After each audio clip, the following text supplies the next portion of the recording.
Welcome to the Friday Night Recap Show. Mark Rodgers here with you. We are going to talk to a lot of teams in Class A, Class B Division II coming up here over the next hour and a half. I'm joined tonight by Adam Diesselhorst and Coach Shawn Shenk, who is in London right now, and it is tomorrow. This is the first time we've ever done a show. That's right. Some person is tomorrow and the next day. So, Shawn, it's great to have you.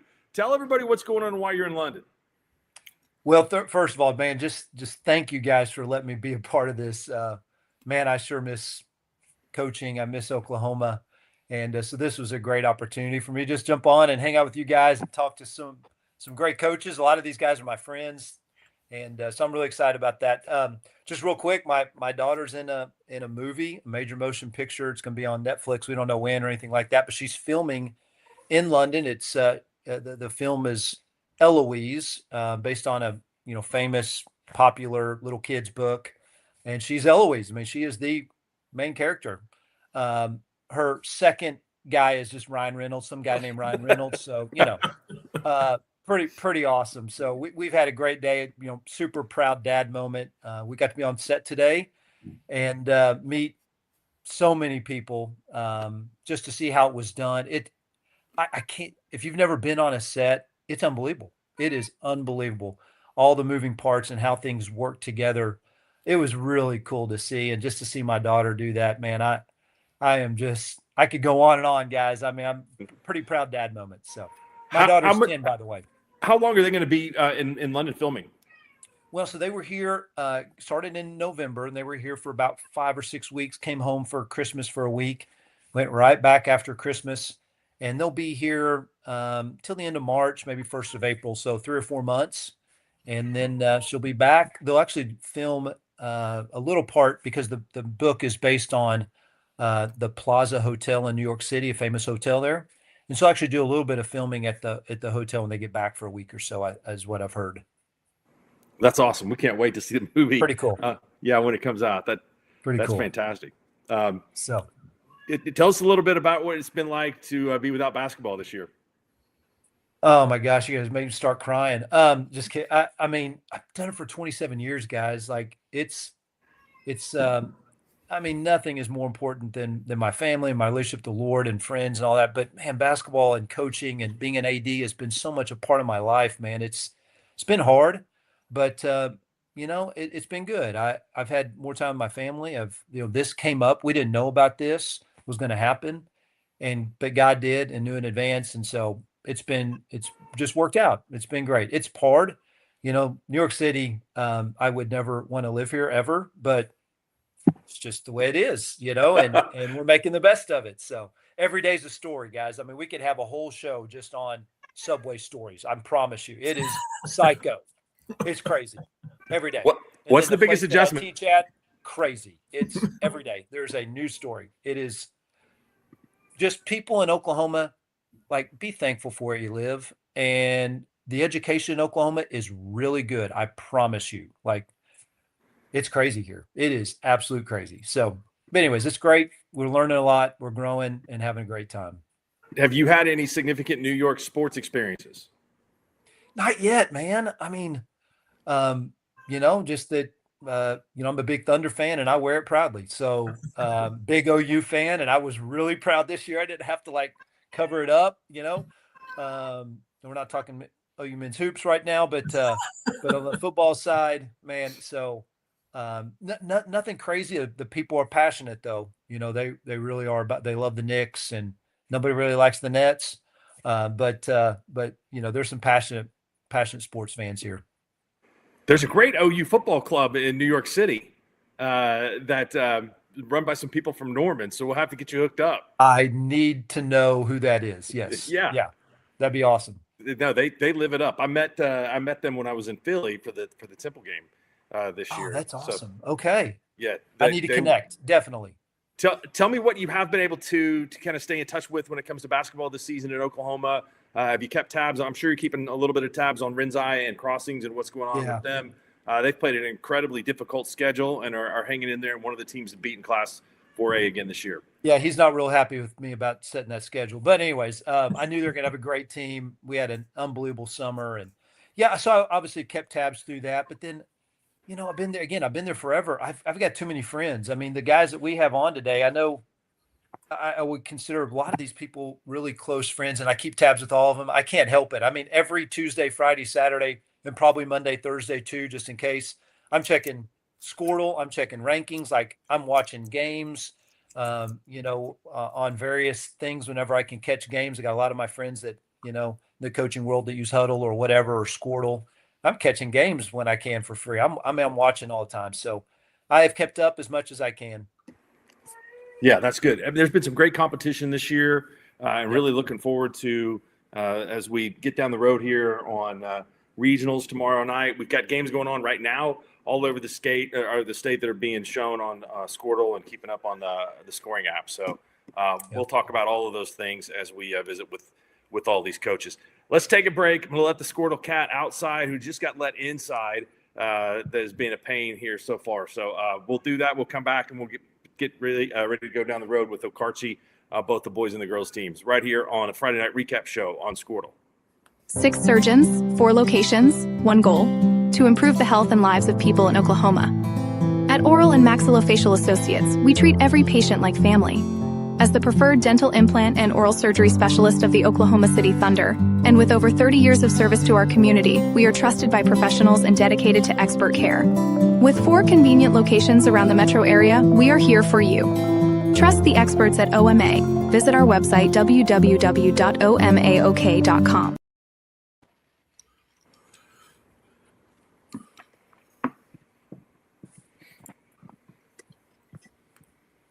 Mark, one of the things that Shawn and I were chatting before we actually started the show, one of the things that I was going to ask Shawn what he thought about, they kind of, we talked about this, changing the playoffs up, having that winners bracket game on Tuesday, and kind of want to know what Shawn thought about that, with the winners playing on Tuesday and instead of playing later in the week, coming out of a district win. What are, your thoughts about that? I mean, what I understand is they said some of the coaches got together and felt like it was a better advantage for the teams that had won district, gave them a little bit more time. And so did you like that move? I know there's been some moves made and the classification split, and kind of just would want to know what your thoughts are on some of that.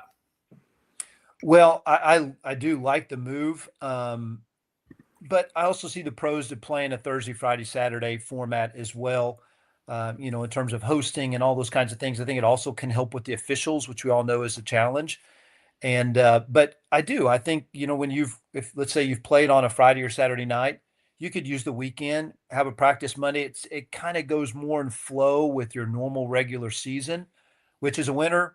Gives you opportunity to maybe play a Tuesday. If you win again, maybe you're playing later in the week. So again, allows some prep time, which as a coach, I'm a huge fan of. We took a full advantage of that. It takes away from maybe some of those all-nighters that happen on Thursday, Friday, Saturdays, which I always count it as a blessing. If you get to stay up and watch film all night, man, that's awesome. So I do like the change in the format, and I think it's cool. The classifications, there's so many ways you can look at that. Again, maybe it's because I have a little bit of Indiana blood in me. My dad grew up in Indiana, and we all know about Indiana State basketball before the change in 93, 94. Used to be just one class. I do kind of like maybe a little fewer, but again, when you're talking class, B, A, that have just hundreds of teams, and then we're looking at 6A's got 32.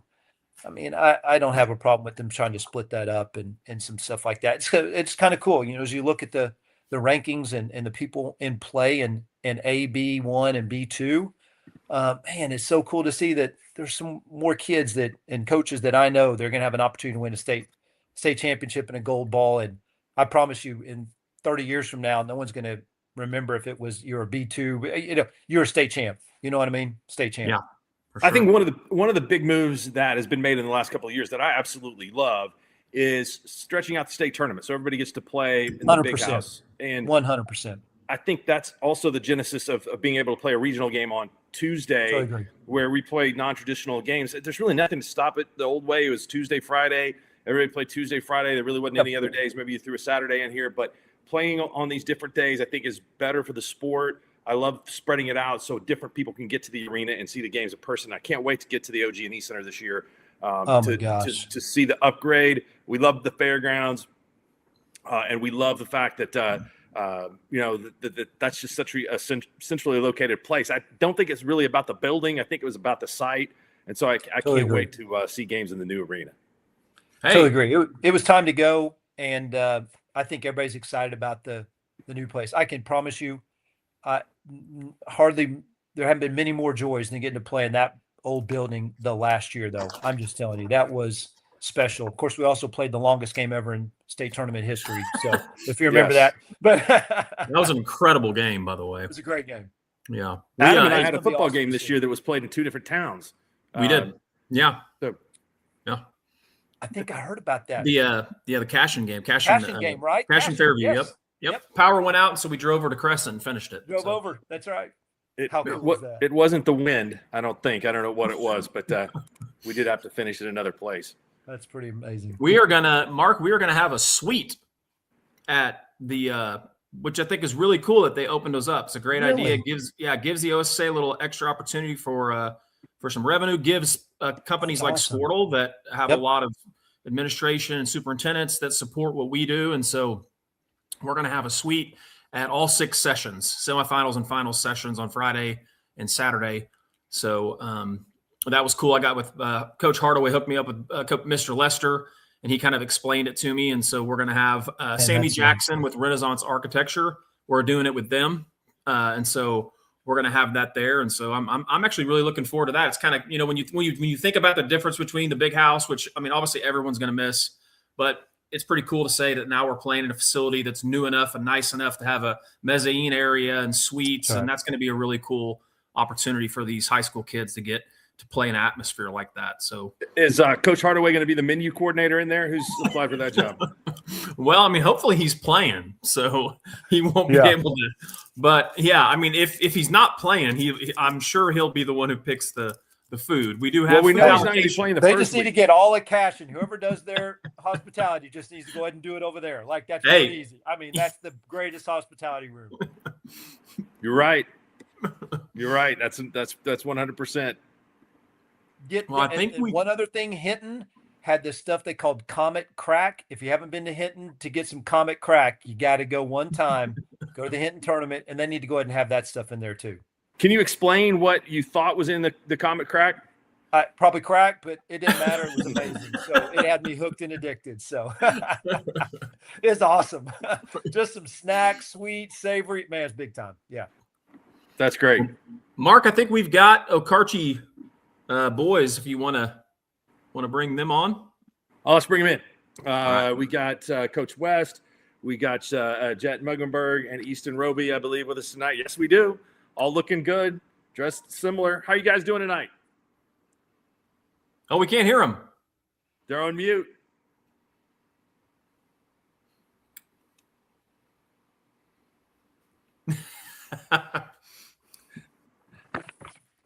There you go. I think we can hear you now. No? Do we need to come back to you, Aaron? We may have the wrong guy running the equipment. We may have to go to the younger generation. Step in, players. That's right. That's what I always told my guys. There it is. Right there.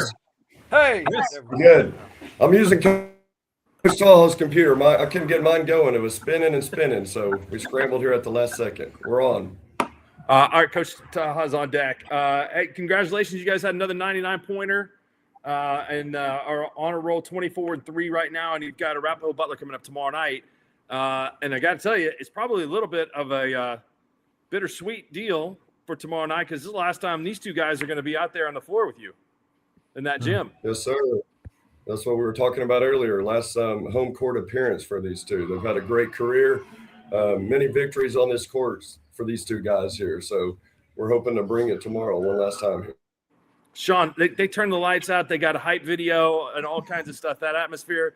And by the way, Adam and I got to the game against Calumet last week about, I'd say, an hour and 20 minutes before tip-off, and there were 50 people in the stands there already that early. I mean, I've never seen anything like it.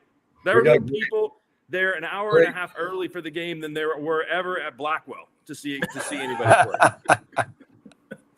We got great fan support here. They come out in droves wherever we travel, but every home game this year has been completely packed on our side, and we're taking up half the other side. So we don't take that lightly. We love our fans showing up, and they're a big part of the reason what we're doing. Man, that style of play has to be part of it because it's awesome. Thank you. I appreciate it. It's awesome. If you guys are going to have a 3-point shooting contest in practice, Jet, do you win? Who wins? Who are we talking about? Teammates or coaches? Because Anybody, whoever's in the gym.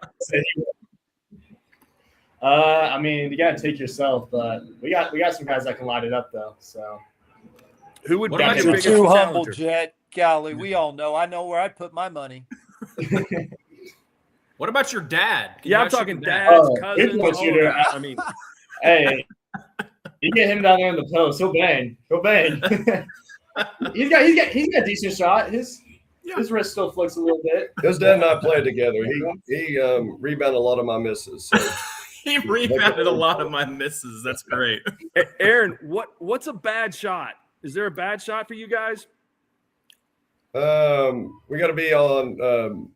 We always talk about range, room, and rhythm. So as long as our feet are set, our hips and shoulders are pointed at the rim, we'll take it if you're a good shooter. So you got to kind of earn the right to shoot in practice, but we're not going to take it away from them if the shot and they're set. And really, a paint to great punch and spray 3, we love those.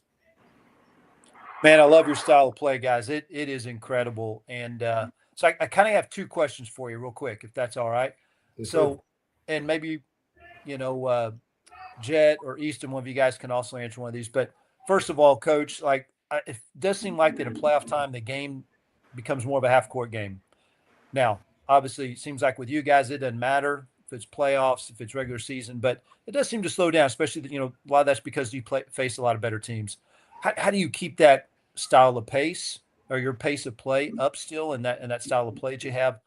And how do you prepare for maybe a game that's a little slower than what you guys want? Let me answer. Or you guys want? Sure. Coach, you All right. got it.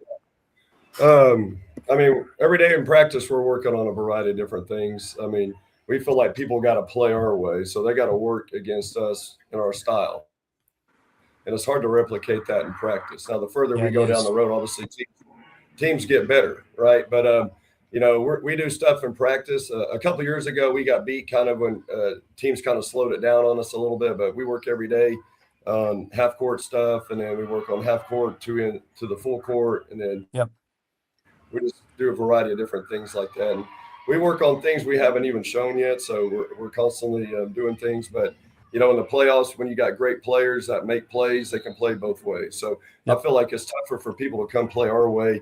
To speed up, you have to be trained a certain way to play that way. I feel like we can always slow down and go anybody else's way. That's cool. Hey, guys, real quick, Easton, Jet, I want to hear from you. Your only losses this year, and I could be wrong, but I know you haven't lost many games the last 3 or 4 years. But only losses this year in the TOC. I'm so glad you guys got to go. Awesome experience. Tell me what you guys learned. I know you didn't want to lose, but just tell me what you guys learned in that. I mean, they're bigger teams, bigger schools, so they got athletes and stuff. But it really was helpful and beneficial for our team to see that quickness and style of play that we're not always used to seeing, and then that'll help us down the road when we do play these better teams. Yep. And it gave us something that we can look at and what we need to get better on, because sometimes when you're beating teams, you just think, oh, you're good, you're going to win. But, it humbles you, and you need to see what you need to work on. Yeah. I would say our flaws were definitely magnified in the TOC, so it definitely helped on what we needed to work on more and just get better from there. And there's always going to be 5 guys on the court in the TOC that can just straight hoop. Yeah. I will say that's a great answer, Easton. Yeah, we learned a lot as well. These guys, that was some of our best practices when we got back from the TOC. These guys realized some of the things we needed to work on, and the great leadership by these 2 and the rest of the seniors. They were locked in a whole week or 2 coming back from the TOC with really great practices. That's awesome. Well, I would say I've gotten to watch you guys. I've been blessed to watch you guys over the years. I was really excited to see you guys play in the TOC. I thought you guys were really competitive. You fought, you battled. Yep. And so even though you came away with 3 losses, I thought, you really play two of the best games I saw all week were 2 games you guys were involved in. And so it was a lot of fun to get to watch you guys play over there. So that'd be something that I would say. Well, appreciate it. Yeah, these guys, they come to compete night in, night out. It don't make a difference the type of teams we're playing against. And we always kind of have that motto. If we're playing a team that hasn't won a game, or we're playing the 86 Celtics, we're going to try to bring and go down fighting that way. Not many rebounds I've seen anybody take away from Easton in the last couple of years. So, yeah. Hey, good luck on going for the 3rd. And tomorrow night, you guys have got Arapahoe Butler in your gym. So we appreciate your time and for joining us tonight. I appreciate what you. That's right. Guys, Jed, hey, nice you and Braden, my boy Buckingham, you guys are the new Splash Brothers. All right, don't forget it. Well, I won't. Good luck to you guys. Thank you. Appreciate it. We're going to swap out and let the Okarche girls come in and join us in here. Then we'll have the Garber girls followed by the OK boys, and then we'll just go on down the line with some great teams here in Northwest Oklahoma and parts beyond. So that team is fun to watch, and it's scary sitting there with the type of pressure that they're able to put on and the pace that they can create. And I think it's you go back to a couple years ago and they lost in the first round. It's gotten better and better and better. So yeah. Very, very impressive. The one thing that just, being what Mark and I do, and we're blessed to get to call a lot of games. And the thing that amazes me watching them play is the style they play. They speed you up so much, and they get you kind of playing a little bit, what I would call a little bit helter-skelter and kind of out of position. And they're okay, almost kind of like with giving up some easy buckets every once in a while, because it keeps the pace of the game where they want it to be. That's right. And so you're sitting there and you're watching, you're like, man, they've had a lot of easy buckets, but they're on the other end hitting 5 threes while they're turning it over 3 times and making 2 layups. And you look up at the scoreboard and you're like, it's 15-4, and you're thinking they're getting easy. It's just, it's pretty wild to watch, And I could ask Aaron all sorts of questions, because it does seem like if they can get 2 or 3 of those kind of 15-8 runs, they win by 20. And normally it turns into way more than that. But I mean, that's the philosophy. You're blowing people out. If you can just get a few of those runs in a game, and they happen so fast. I mean, it's so fun.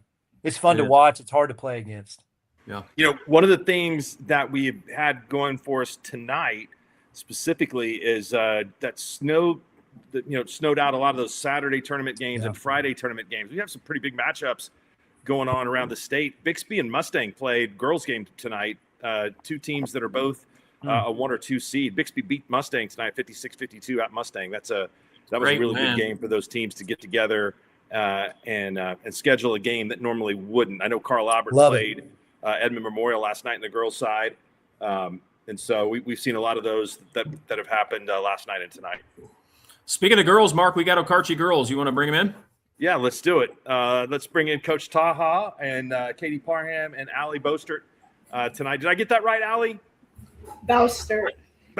Okay, I'm sorry. I butchered your name in the game that we had. My apologies. I apologize. It happens all the time. Appreciate you guys. How are y'all tonight? We're good. How are you guys? Doing great. Good.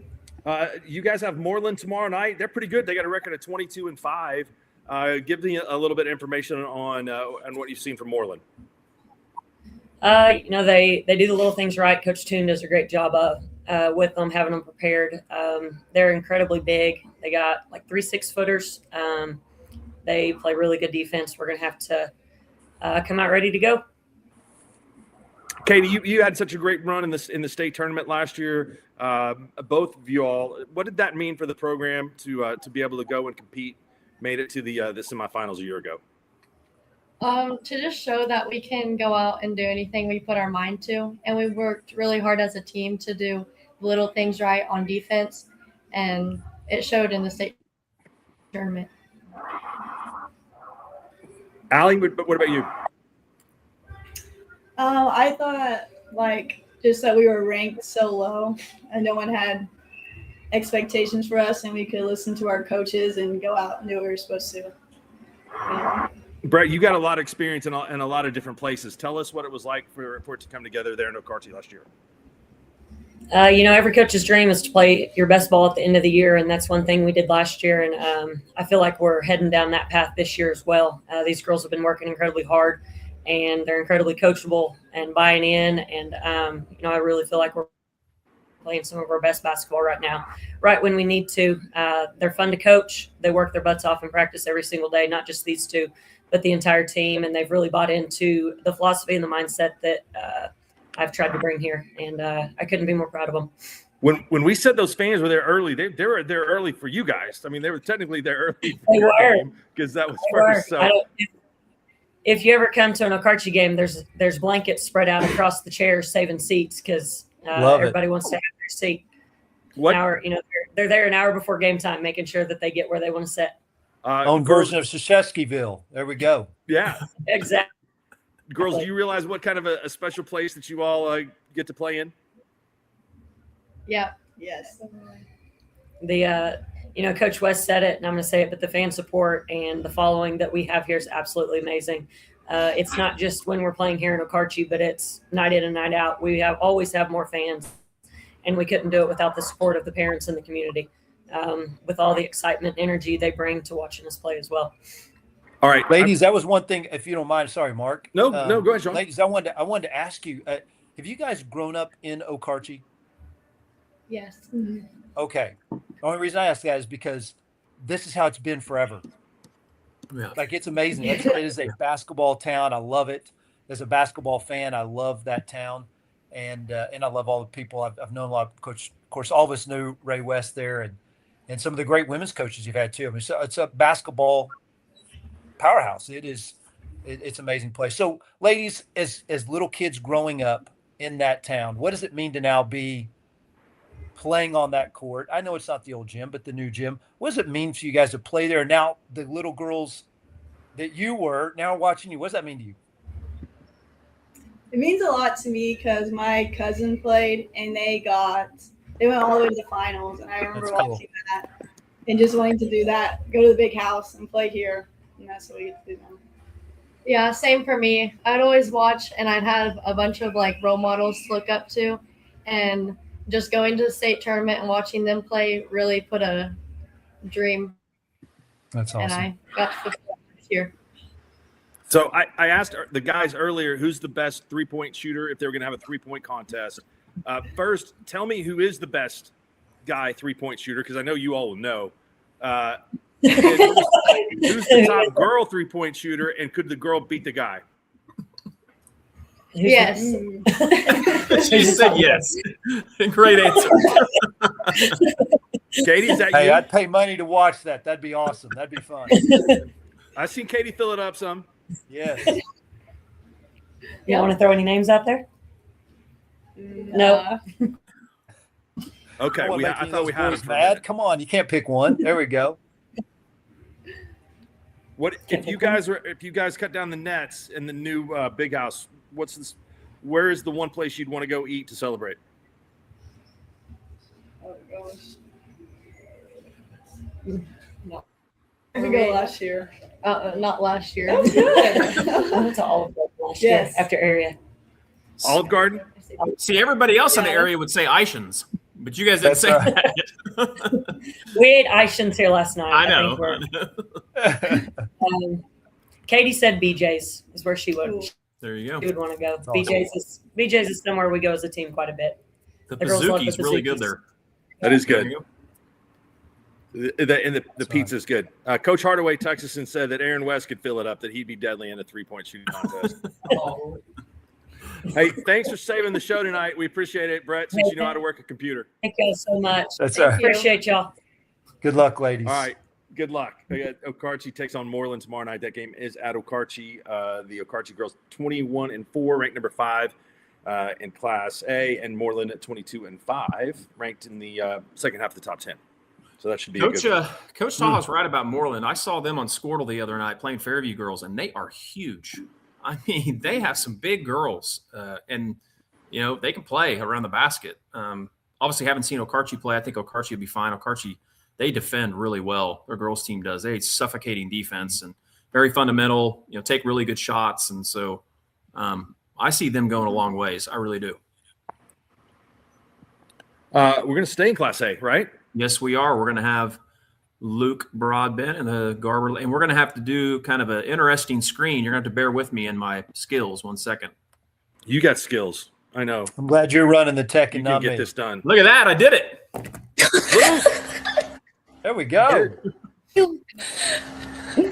We got Mandy Bell and Nevaeh Fincher with us too, and Coach Broadbent. Garber girls are 25-2. Why aren't you guys ranked higher? Luke, can you hear us? That's a great question. Yeah, I can hear you. I thought you were ready asking to answer that. I don't know. That's a pretty good question. We've all thought the same thing a few times, but you know what? I mean, at the end of the day, we still have the best playoff system around. Everyone gets a vote, and I say that all the time. You know, you're gonna have to beat somebody good anyway, so we'll have to, That's right. do that anyway. So it doesn't matter to us. What's it like being back in Northwest Oklahoma? There's a lot less trees. And, no shade, but probably a little more teeth. So, and I love Red Oak. I love those people. They're so great. I'm just joking around, but no, it's great. We love being back out here, and we're fortunate to be at a place like Garber. It's a great place. Tell us a little bit about the girls that you brought on the show with you tonight.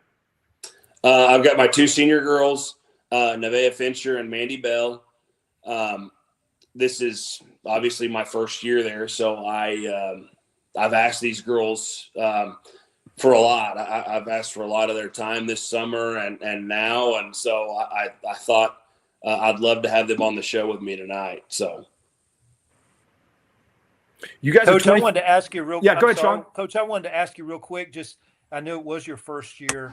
I'm just curious, what have been kind of the values, the culture that you've wanted to instill there in your first year? That is a really hard thing to do in a first year. I don't care how good team you have coming back. That's a real challenge, and it sounds like your team has really bought into that. But what are the things that you've really tried to instill in the program there at Garber?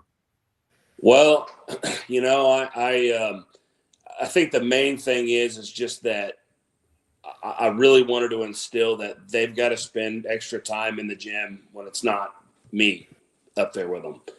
And we did a shot quota this summer, something I stole from Coach Llewellyn. He's helped me out a bunch. And we did a shot quota, and I had everybody make it, and they made their goal of shots in July. Even Mandy got to shoot some. She had cut her finger this summer, and she even still made it. So I've asked a ton from them as far as just from a work ethic standpoint, and they have answered the bell every time. They wanted that. They've really stepped up in that aspect. Well, ladies, kudos to you for doing that. That's awesome. I think it says a lot about your leadership to get your team to do that. Mandy, which hand was it? I'm curious, shooting hand, or were you getting those shots up with? No, it was my left hand. Okay. Good. Yeah, it was So my you left can still hand. shoot. My left Okay, so hand. you're good then. All right. Well, ladies, a real quick question for you guys. Like, I always think that, in the playoffs, and you guys know this too, your coach knows that little things really matter. I'm just curious, who would you shout out on your team that kind of does those little things that really impact winning? Definitely Kaylin And what are Bond. those little Kaylin things? Bond. I'm sorry. Offensive rebounds, a lot of good putbacks, and she reads the floor well. So even if she can't put it back, she find the open girl most of the time. That's So awesome. she's really good at everything she does on the court. So You guys get And to then play Aubrey Ripley. Steiner. I'm sorry. Go ahead, Aubrey. Aubrey Steiner as Yeah. well. She makes really good passes, and she sees our post well, so she gets a lot of those good high lows in. And when she's open, or if she's not open, she has a great shot. So You guys Shout are out playing. to those teammates. Love it. Yeah, that's awesome. You guys are playing Ripley tomorrow night at Ripley, and we've won 14 in a row. You guys have. So tell me a little bit about Ripley, the Warriors. I mean, every team that you play is beatable, so you're gonna have to play good and have good defense, and I think we'll be able to handle them pretty well. I'm really high on him. I think that Caleb Hoffman is one of the best guys around, and I think he's worked really, really hard at this team. A team that lost a lot off of last year, and they have not missed a beat now. So we're going to have to play extremely well to win. I mean, it's the regional finals. It's supposed to mean something, and you need to play somebody good, and we're going to get to do that tomorrow night. This is about the time of the year where the gyms start to really fill up. I mean, I'm sure there's going to be a great crowd there. They're playing on their home floor, and I know there'll be a ton of fans from Garber that are going over to see that. We're going to visit with OK, who's going to be there tomorrow night after you guys too. So it should be awesome. We really appreciate you guys' time. We'll look forward to seeing you down the road. Best of luck to you guys. Thank you. Great to see you, Coach. Thank you. Yeah, 25-2 and not in the top 10. I can't believe that. And their 2 losses are close. I mean, they've got a really good team. I think that they're kind of a sleeper in that class. Yeah. I've gotten to watch them play. Obviously, being here that they're in the Enid area, it's easy for me to get over there and watch them. Actually, believe it or not, I coach Luke. So really? I can't take credit for his ability or his coaching talents. He didn't learn anything from me. He obviously learned from somebody a lot better than me, because I don't think we won more than maybe 10 games when I was coaching hoops at Cashin with Coach Shack. But it was a good time. He was a great kid. You could tell early on, Luke was just one of those guys that just picked it up. He was a great team player, and so, when he got out of college and told me he was going into coaching, he's one of those guys I always knew that would be really good at coaching, because he cares a lot about people, very dedicated. And his girls, man, that's a tough deal. You've had a coach there, and Coach Davis, that's very successful for a lot of years, and program that's won a lot of games. And Luke came in there, and hard it's to a tough follow. spot. Yeah, and he left a great place. I mean, Red Oak girls are good. ranked. Yeah, they're ranked number 1, I believe, or number 2 in B1, and that was a tough decision for him, and it was a family decision, and he's fell in love with Garber because there's great people there, great kids, and but they are good. I think they are definitely not rated high enough. They're a very good team. Yeah, it'll be fun to watch them go the rest of the way. And man, these classes there's some great. There's going to be some really fun games in those areas as they come forward in the state tournament. I mean, they're just. I think there's a lot that are up for grabs. Yep, I think we're going to go to OK, which I got to watch OK the other night at Garber. It was a lot of fun to get to watch them play. Got to see Coach Clark. I hadn't seen him since the TOC, and it was a lot of these 2 guys that are coming on alongside Coach Clark can really hoop. So it'll be fun. You guys ready to bring them on? OK, boys. Definitely. Let's do it. All right. Awesome. We got Chad and Chase, the Clarks. We also have Trapper Walker with us tonight. And y'all getting some shots up? Just finished. Okay. Let's go. I can still out shooting. All right. I mean, I that's believe a lie, you. I believe you. Chase. We all know that's a lie, isn't it? Don't be Come nice. on, In his dreams. Okay, boys are 21-3, and you guys have played up against a bunch of quality opponents and some really good tournaments this year. You're used to going to the big house every season. What's it been like this year? And tell us where you feel you are as you make that 2-week run to try to get back to Oklahoma City. Hey, appreciate you having us. I'll tell you, it was unknown coming into this season. We graduated 4 last year and 4 the year before. And so a lot of inexperienced guys, but they have truly put the time in since the very end of last year is when it starts. As soon as that state tournament's over, it begins for next year around here. And they put the time in, and it's been one of the funnest seasons that I've had. And, you come in thinking we're going to be the underdog, which I was looking forward to, a little less stress, maybe a little less pressure, but here we are again. I'm feeling the stress now. I'll tell you that. Love it. Coach, it's great to see you guys, man.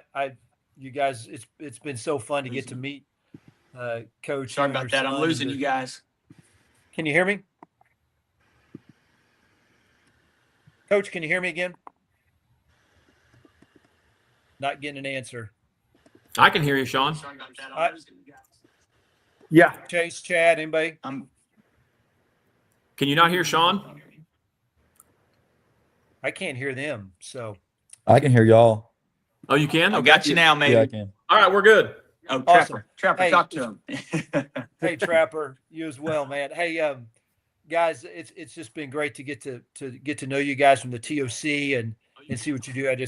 I'm big fans. But sir. I just got to ask you guys, like, I've got a son that's a freshman, and unfortunately, I'm not getting to coach him right now in my current situation. But what's it like being that relationship, father son, and all the state tournaments and all the experiences that you guys have had?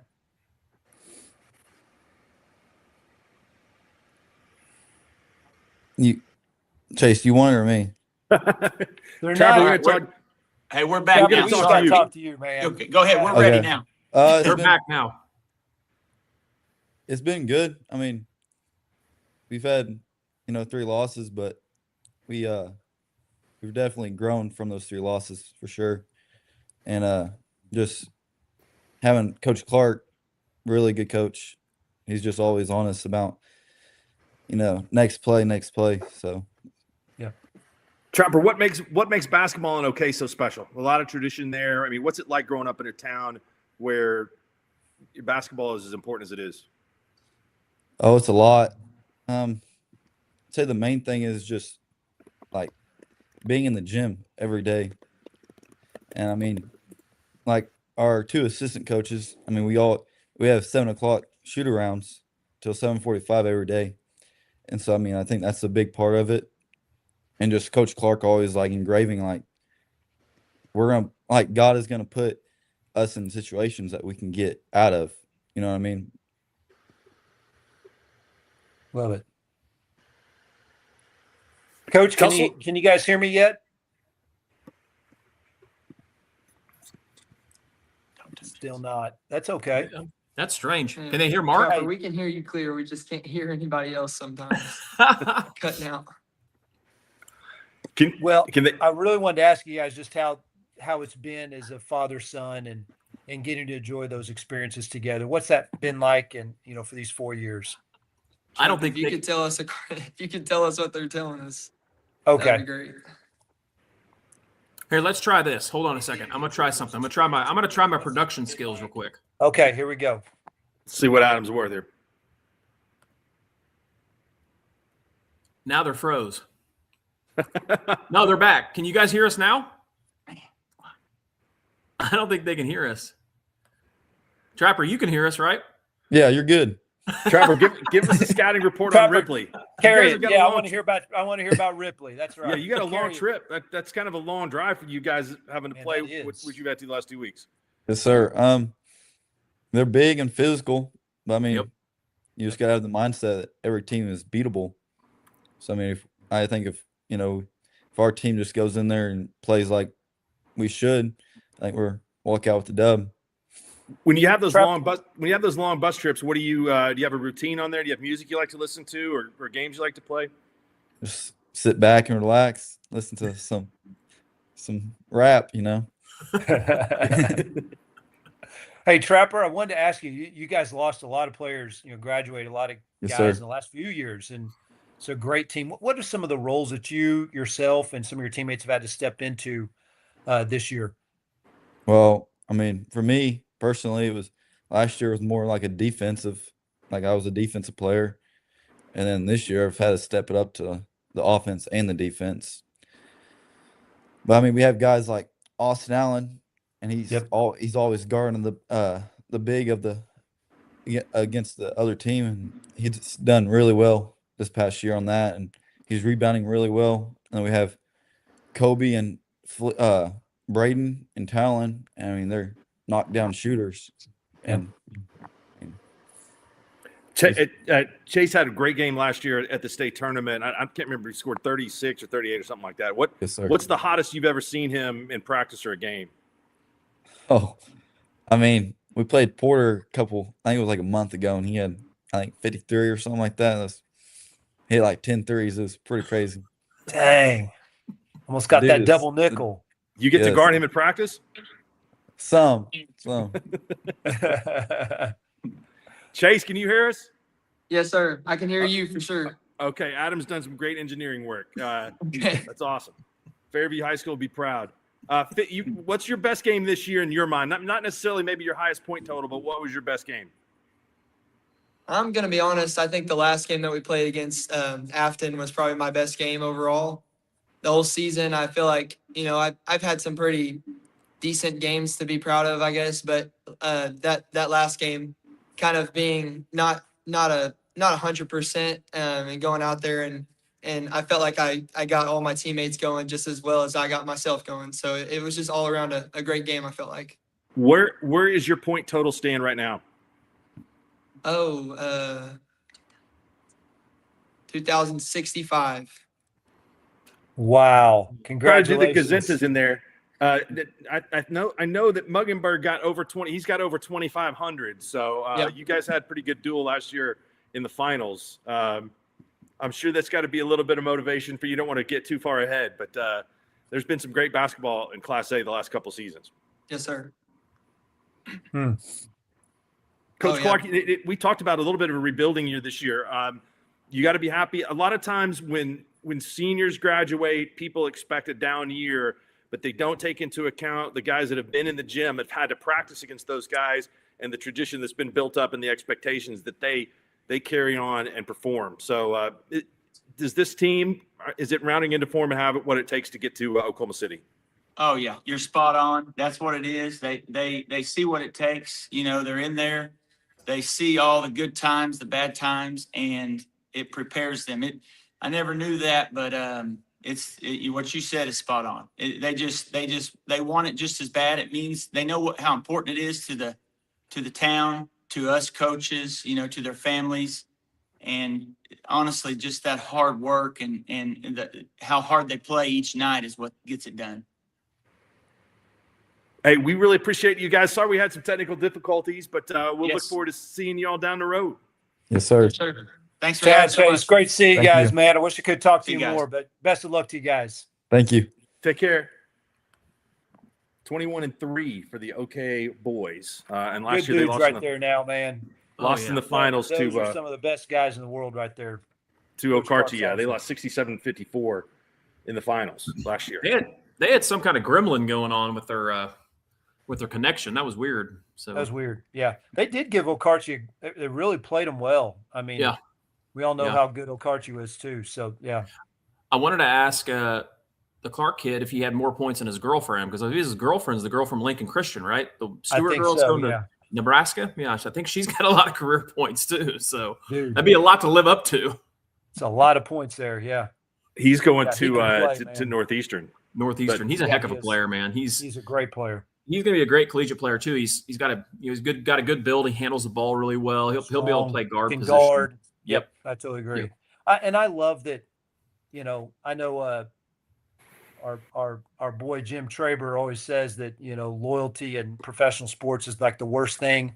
I love that they've stayed loyal to OK, because that kid could have left. I mean, I'm sure everybody's probably heard some of that stuff, and just I love the loyalty in high school sports. And I think that kid and his dad are, that he probably could have gotten several coaching jobs and decided not to. And I love it for that town, that community, and what that's meant to them. And what a cool thing. Wish I could have asked though about the father-son. I just love that. I think as a dad, man, what's that like?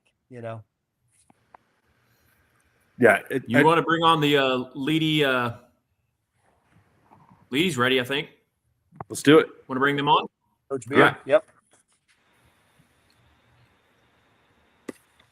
Hey. Hello. Is y'all doing? everybody's audio good? Yeah. Tell us what set the scene for us. What is happening right now at 8:20 in Leedy? Nothing. Nothing. Nothing, right? Nothing. Okay, it'd be a good time to get. Well, I'm glad that we can talk to you guys. Now, Coach Beer, joined by Daisy Danielson, Blake Puffenbarger, and Gracie Stidham. Y'all are 22-5, ranked number 3 in the class, and you guys are going to play Buffalo tomorrow at Visay. So y'all made it to state tournament last year, and I think lost in the first round. What's the mood like, and how excited are you guys to try to get back to Oklahoma City?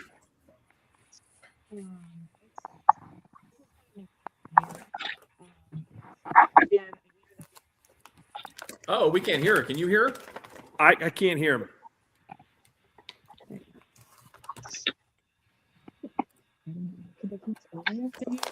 There we go. There we I can hear go. a little bit. Yeah. Adam, you're gonna have to do some more great engineering work. Yeah, that's strange because we can hear the girls.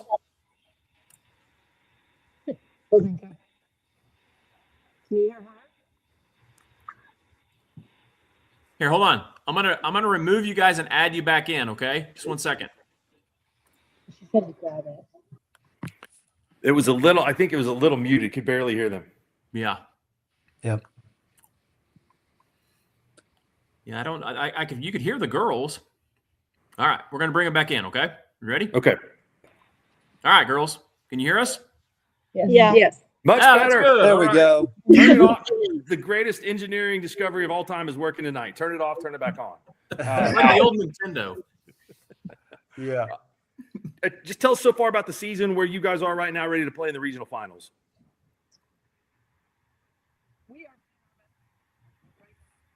We lost him again. Wonder why it keeps doing that. I don't know.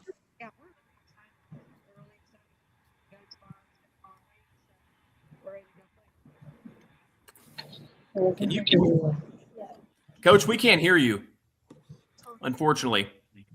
Okay, there we go. We're gonna get up close and personal. I'm sorry. I'm sorry. Didn't hear anything.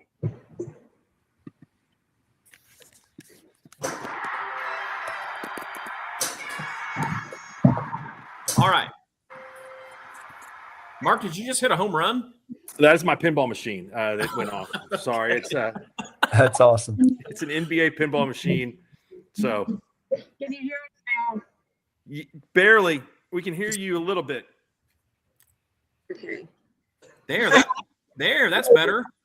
I think we got this part of our face. Yeah. All right. Okay. Everybody has. Everybody's gonna have to get really comfortable.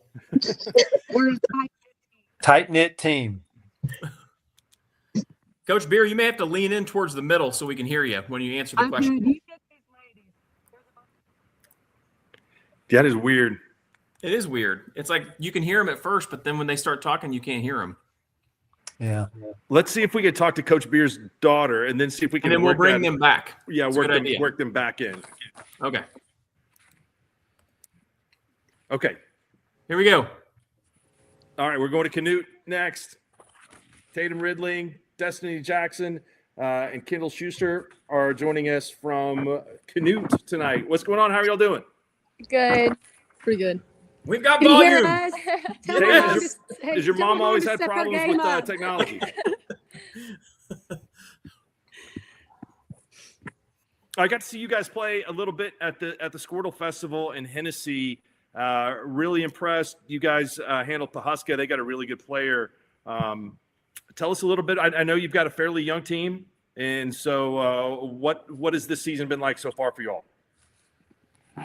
It's been very good. I'm really proud of all of our girls working so hard, and we've just stayed true to ourselves and just go out there and play our game. I'm really excited for this playoff run. I mean, you all got a lot of highway miles. You got to come all the way to Yukon to play tomorrow night. I mean, I think that's probably something that you all are used to, right? Yeah, well, there's a lot of our away games are at least an hour or so. So yeah, the road doesn't bother us too much. Your loss only, I mean, early in the season. Are you guys peaking right now and playing some of your best basketball? Yeah, I think that we're playing really well right now. This group of girls, they just mesh really well together. They're just a really tight-knit team, and I feel like they have a lot of chemistry, and they go out and they just play hard every night and practice. It's probably one of my most competitive years of practice, just them going against each other, and so it's helped them grow. But yeah, I'm excited, and I think we're doing some really good things right now. We're going to talk to your mom here in a minute, but I mean, tell me about what, if you had to describe to a complete stranger what high school girls basketball was like in Western Oklahoma for the small schools. It's incredibly competitive at all these classes. I mean, you can run into a good team, 2A, A, B, all the time. So there's no lack of competition out there and a lot of fans. No, it's every night you better bring your game, and as coaches we better prepare because there's a lot of great coaches out here and a lot of great players, and so it's very competitive, and I think it makes every team out here even better because we know there's not a night off. And the community, the fans, I mean, they're amazing. I mean, you get some really good games going and the fans going back and forth. So it's a very exciting atmosphere a lot of times, and like you said, a lot of great teams out here. It's been a little. I know you guys made it to state last year, but it's been a little while, right, for the girls team to be this competitive. I mean, so the community has to be, I think, all in and really excited. Adam, there's like 6 gazillion people at Hennessy the other night. I mean, they had more. I mean, the fan base is really seems to be following you guys. Oh yeah, that's one thing about Canute. We have great fans. Our community backs us. The parents are amazing. And we always travel well. I mean, they don't care where we're at. They're coming, and they'll bring car fulls of people with them. So we always have the fans, and they're always loud. Adam's going to be calling your game tomorrow night. Do you guys have any requests? Would you like to be referred to any nicknames that he can give out tomorrow, or anything any shout outs you want to give? I would use that term loosely. I'm the color guy. I don't really call the game. That's Tom Nelson's job. But no, I got to watch you guys at Hennessy. I was telling Coach that you guys are a lot of fun to watch. I like your style. You know, you guys defend really well, put pressure on the ball. You're not afraid of just firing up some shots. I love it. You know, so it's fun to watch. And I think Destiny, you went over, was it 1,500 points? Yeah. Yeah. And I like your sweatshirt. Congratulations. So double kudos to you. That's right. Hey, Coach Ridley, I had a quick question for you. Coach Shenk, by the way. As a basketball fan, the top of your class, I can't wait for that state tournament. I mean, Caddo, Canute, Surreal, Ampo, like there are Okarche, some great teams at the top. As a basketball fan, we're all excited. Can we just go ahead and get to the state tournament? But as a coach, how do you keep your kids grounded right now and try to not look ahead to those incredible matchups and things that are coming down the road?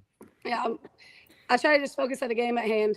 So right now, the one thing we've talked about is Alec and our game on Saturday, and prepping for that and getting ready for that. And when that game's over, then we'll focus on our next. But never looking too far. I mean, obviously, we always want to know what our goal is and keep our goal in mind and have the center focal point of what we're trying to achieve.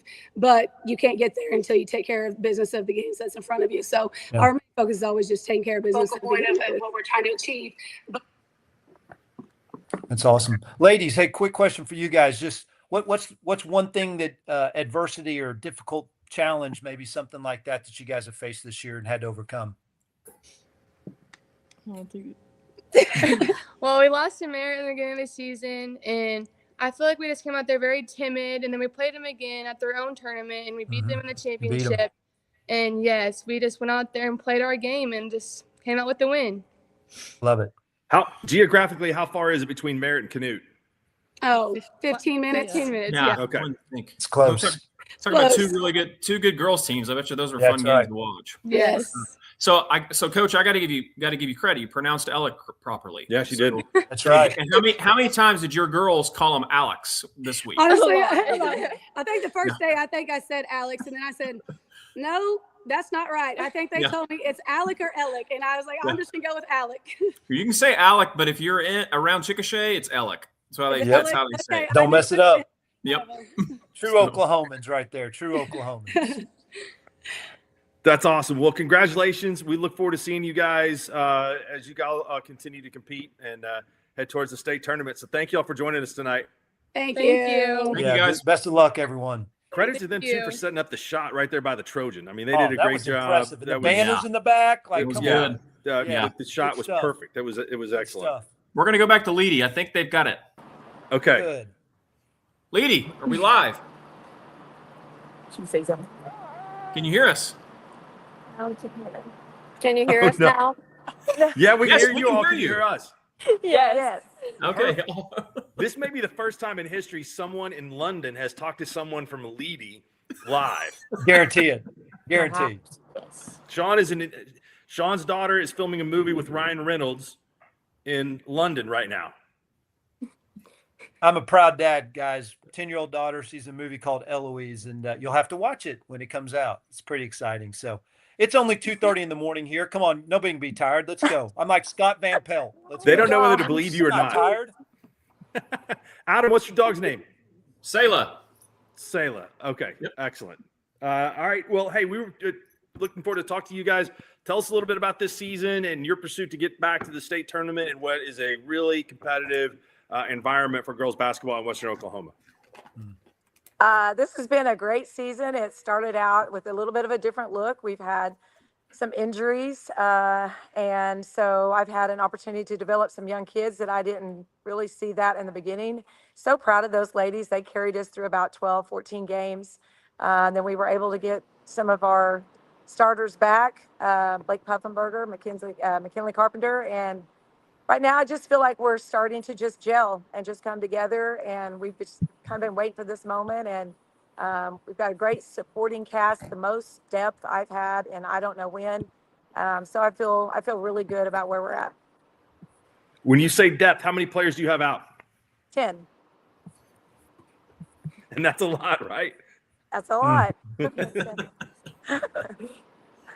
You guys, I mean, Leedy's got great tradition. You're all trying to go to your 24th state tournament. You've got the one state championship, and we've talked about what this means to the community. I know every time you guys play, there's a ton of people there and a bunch of high expectations for that. So what is having that kind of support do for you girls as you guys try to make it a state? It's really encouraging to know that we have such a big community supporting us and coming to watch us. So definitely the community. Yeah, it means a lot when people show up and support. Growing up being one of those people in the crowd supporting has always made me long to be the person on the court that everyone's cheering for. And I'm just soaking in the last moments of being in that position. That's really cool. Awesome. To have a chance to make it much more special. To know that you've been sitting there watching, waiting for your time. That's awesome, Shawn. Yeah, that's incredible. Ladies, quick question for you guys. I love hearing about what you just said there.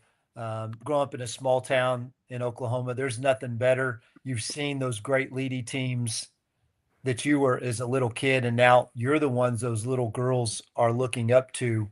What are some of the things that you've got an incredible coach, by the way, one of the best in the state. What are some things that Coach Beer has taught you, ladies, that you think will kind of carry on, maybe even after your playing days are done? I would say Coach Beer really encourages how we carry ourselves on the court, and that's something that is important to me. It's about how you witness to other people and how you present yourself, and that is looked at, especially when you're on the court in front of a stage, like an audience that we always perform in front of. She really harps on giving a positive outlook on the way people view us. So it's awesome. It's a great answer. Great stuff. Sure. Yeah, tell us a little bit about your opponent coming up. You guys play Buffalo at Viside. Well, we played them right before Christmas, and that was actually the game that Blake Puffenberger came down with a stress fracture. And so that happened just right after the first half. And been doing my homework. They're a much improved team. They've got good athletes. They've got good length. And we've been prepping really hard all week long. So I just have a gut feeling that we're really ready and looking forward to finally get to step on the floor and put it all together. That's awesome. We wish you guys the best of luck. Whoever engineered the fix of the audio, give them a merit badge or give them 3 hours of credit. That's my other daughter, who is my assistant. That's awesome. Coach Miller, she saved us. Way to go, Coach Miller. Extra McDonald's on the way home then. There you go. There you go. Is there a McDonald's in between Leedy and Buffalo? There's one in Yukon. Come on. Oh, my bad. You know, they're not going to Yukon. No, that's right. That's right. Never mind. That was Canute. That's Canute. You guys can get McDonald's at some point. Other daughter. Hey, thank you all. We appreciate it. Good luck. Best of luck, everybody. Thank you. Bye. Thank you. Hey, how dare you tempt them with McDonald's? Hey, go an hour and a half out of your way. It doesn't matter. Go to Mickey D's. We didn't get McDonald's in Blackwell till 1987. And so Really? it was always rubber sandwiches that we got in the bus for the way home. Rubber sandwiches, like the Chuck Wagon or the double Yeah, charburger at those, the gas yes. station. That's right. Yeah. Those Most weren't of the bad. time, if you live in that part of the state, I mean, they'd already shut down the fryer with the chicken and the JoJo's and the pizza pockets. So you had to go with the rubber That's a sandwiches. shame. That's a shame. Yeah. I do remember one time with Coach Hoffman. I think we were in Western Oklahoma or Western Panhandle of Texas playing. Oh gosh, you know who I don't remember who it was. Maybe it's Lubbock Christian or somebody like that. And we played awful. And Coach stops at like a supermarket, comes back with like a bag of bread and some peanut butter. And is like, you play like dogs, you eat like dogs. And I mean, woke us up. That's awesome. I'll have to ask Bob about that. That's not very nice. I mean, I may have made that up, but I sure remember something like that. Mark, I think we've got Glencoe ready. All right, let's go to Glencoe. What's going on? What's going on, guys? Hey, Garrett, how you doing, man? Good. You guys doing all right? Yeah, good. You look like you got more than just a couple there. You've got with you tonight Maddox Schubert, also Cameron Racy, and then a whole bunch of other guys, right? Oh, yeah. Love it. Yeah. Looks like a Thunder interview, post-game interview right here. I love it. Yes, sir. Hey, how was the environment Tuesday night? It was packed. You know, Glencoe loves their basketball. I mean, the tradition there, and there wasn't a seat on our side, and we filled half the other side too. So it was a great crowd for us. You guys got stuck in a pretty tough regional. You've got Wilson from Henrietta that's been at the state tournament the last couple of years and has a state championship under their belt. And then, of course, you've got on the other side a Hannah team that you all know, I'm sure, a little bit about. So tell us about Wilson, what you see from them tomorrow night, what you expect. They got a lot of experience. You know, nothing's going to spook them. That crowd's not going to spook them. You know, they've been there before, won a state title, semifinals last year. They're tough. They're physical. They go as number one goes. You know, he's their point guard. He's been there. I think he's a senior, 1,500 plus points. He's just strong, gets to the rim. You know, what worries us a little bit is how they bang the offensive glass. You know, we've got to be able to box out and get out in transition and take care of the basketball. Shawn, go ahead. Yeah, number 7 versus number 9, Coach. I've seen Wilson play as well last year.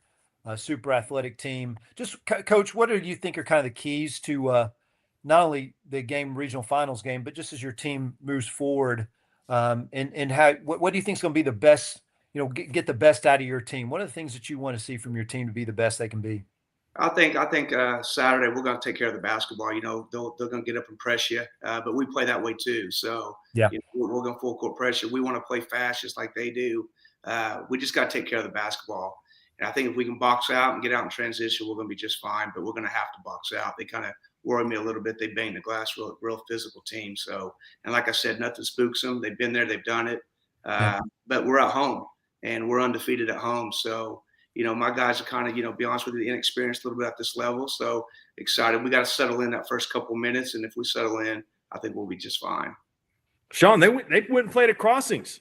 They took on your guys. Played my guys, man. It was tough too. I know you guys played them well. So, and what do you, Maddox, real quick? I just want to ask you. You guys have played a schedule is pretty good, and playing a team like Crossings in a much larger class, some great athletes, some great guard play. What'd you learn from that experience playing some teams that are really good? And what'd you learn? And how's that going to help you as you move forward in the playoffs? I mean, I feel like they were just a lot more athletic than us, and that helped us. That's going to help us throughout the playoffs because we're going to face more athletic teams. They're just like a really good, skilled basketball team. Cameron, how's it playing for Dad? I got to ask. Yeah, go ahead. I've got a son that's a freshman. What's that father-son relationship like? I mean, obviously we butt heads a little bit in practice, but other than that, it's been good. That's awesome. Enjoy it. Both of you enjoy it. That's pretty cool. Cameron, tell me a little bit about what the community of Glencoe is like playing there and the support for the basketball team. You know, I mean, we just feel really loved when everybody comes to the games, cheers loudly for us, and just like they have our back 24/7. No matter what we do, where we're going, who we play, they're always there for us.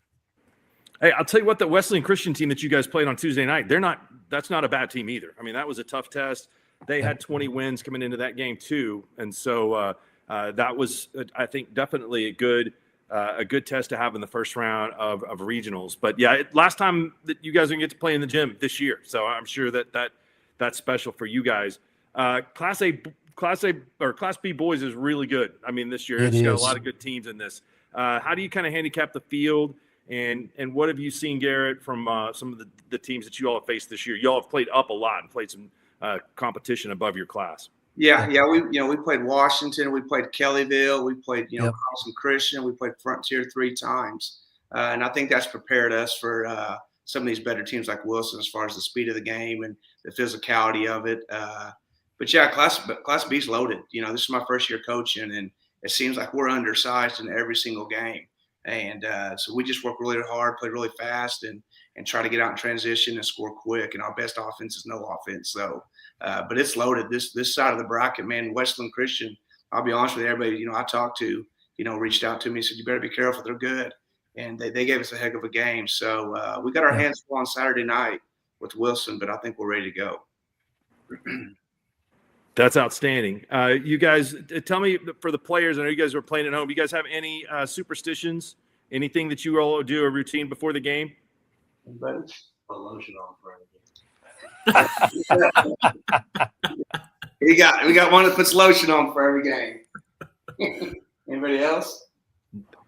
No. Is that Jergens? What kind of Cocoa butter. Bath and Body Works, he said. Like scented? Yes, he likes scented. Nobody wants to guard a scented man, that's for sure. So. That's who I want to sit next to on the bus. I mean, he's going to smell good. So don't tell Wilson that we're wearing scented. That's right.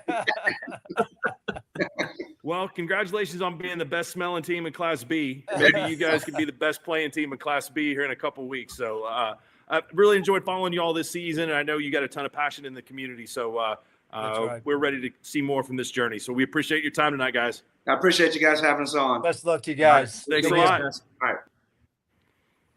I mean, hey, there's nothing wrong with putting a little lotion on, right? I mean, hey. Maybe it makes you a little slick, can't really grab you, I mean, right. There could be some benefits. There you go.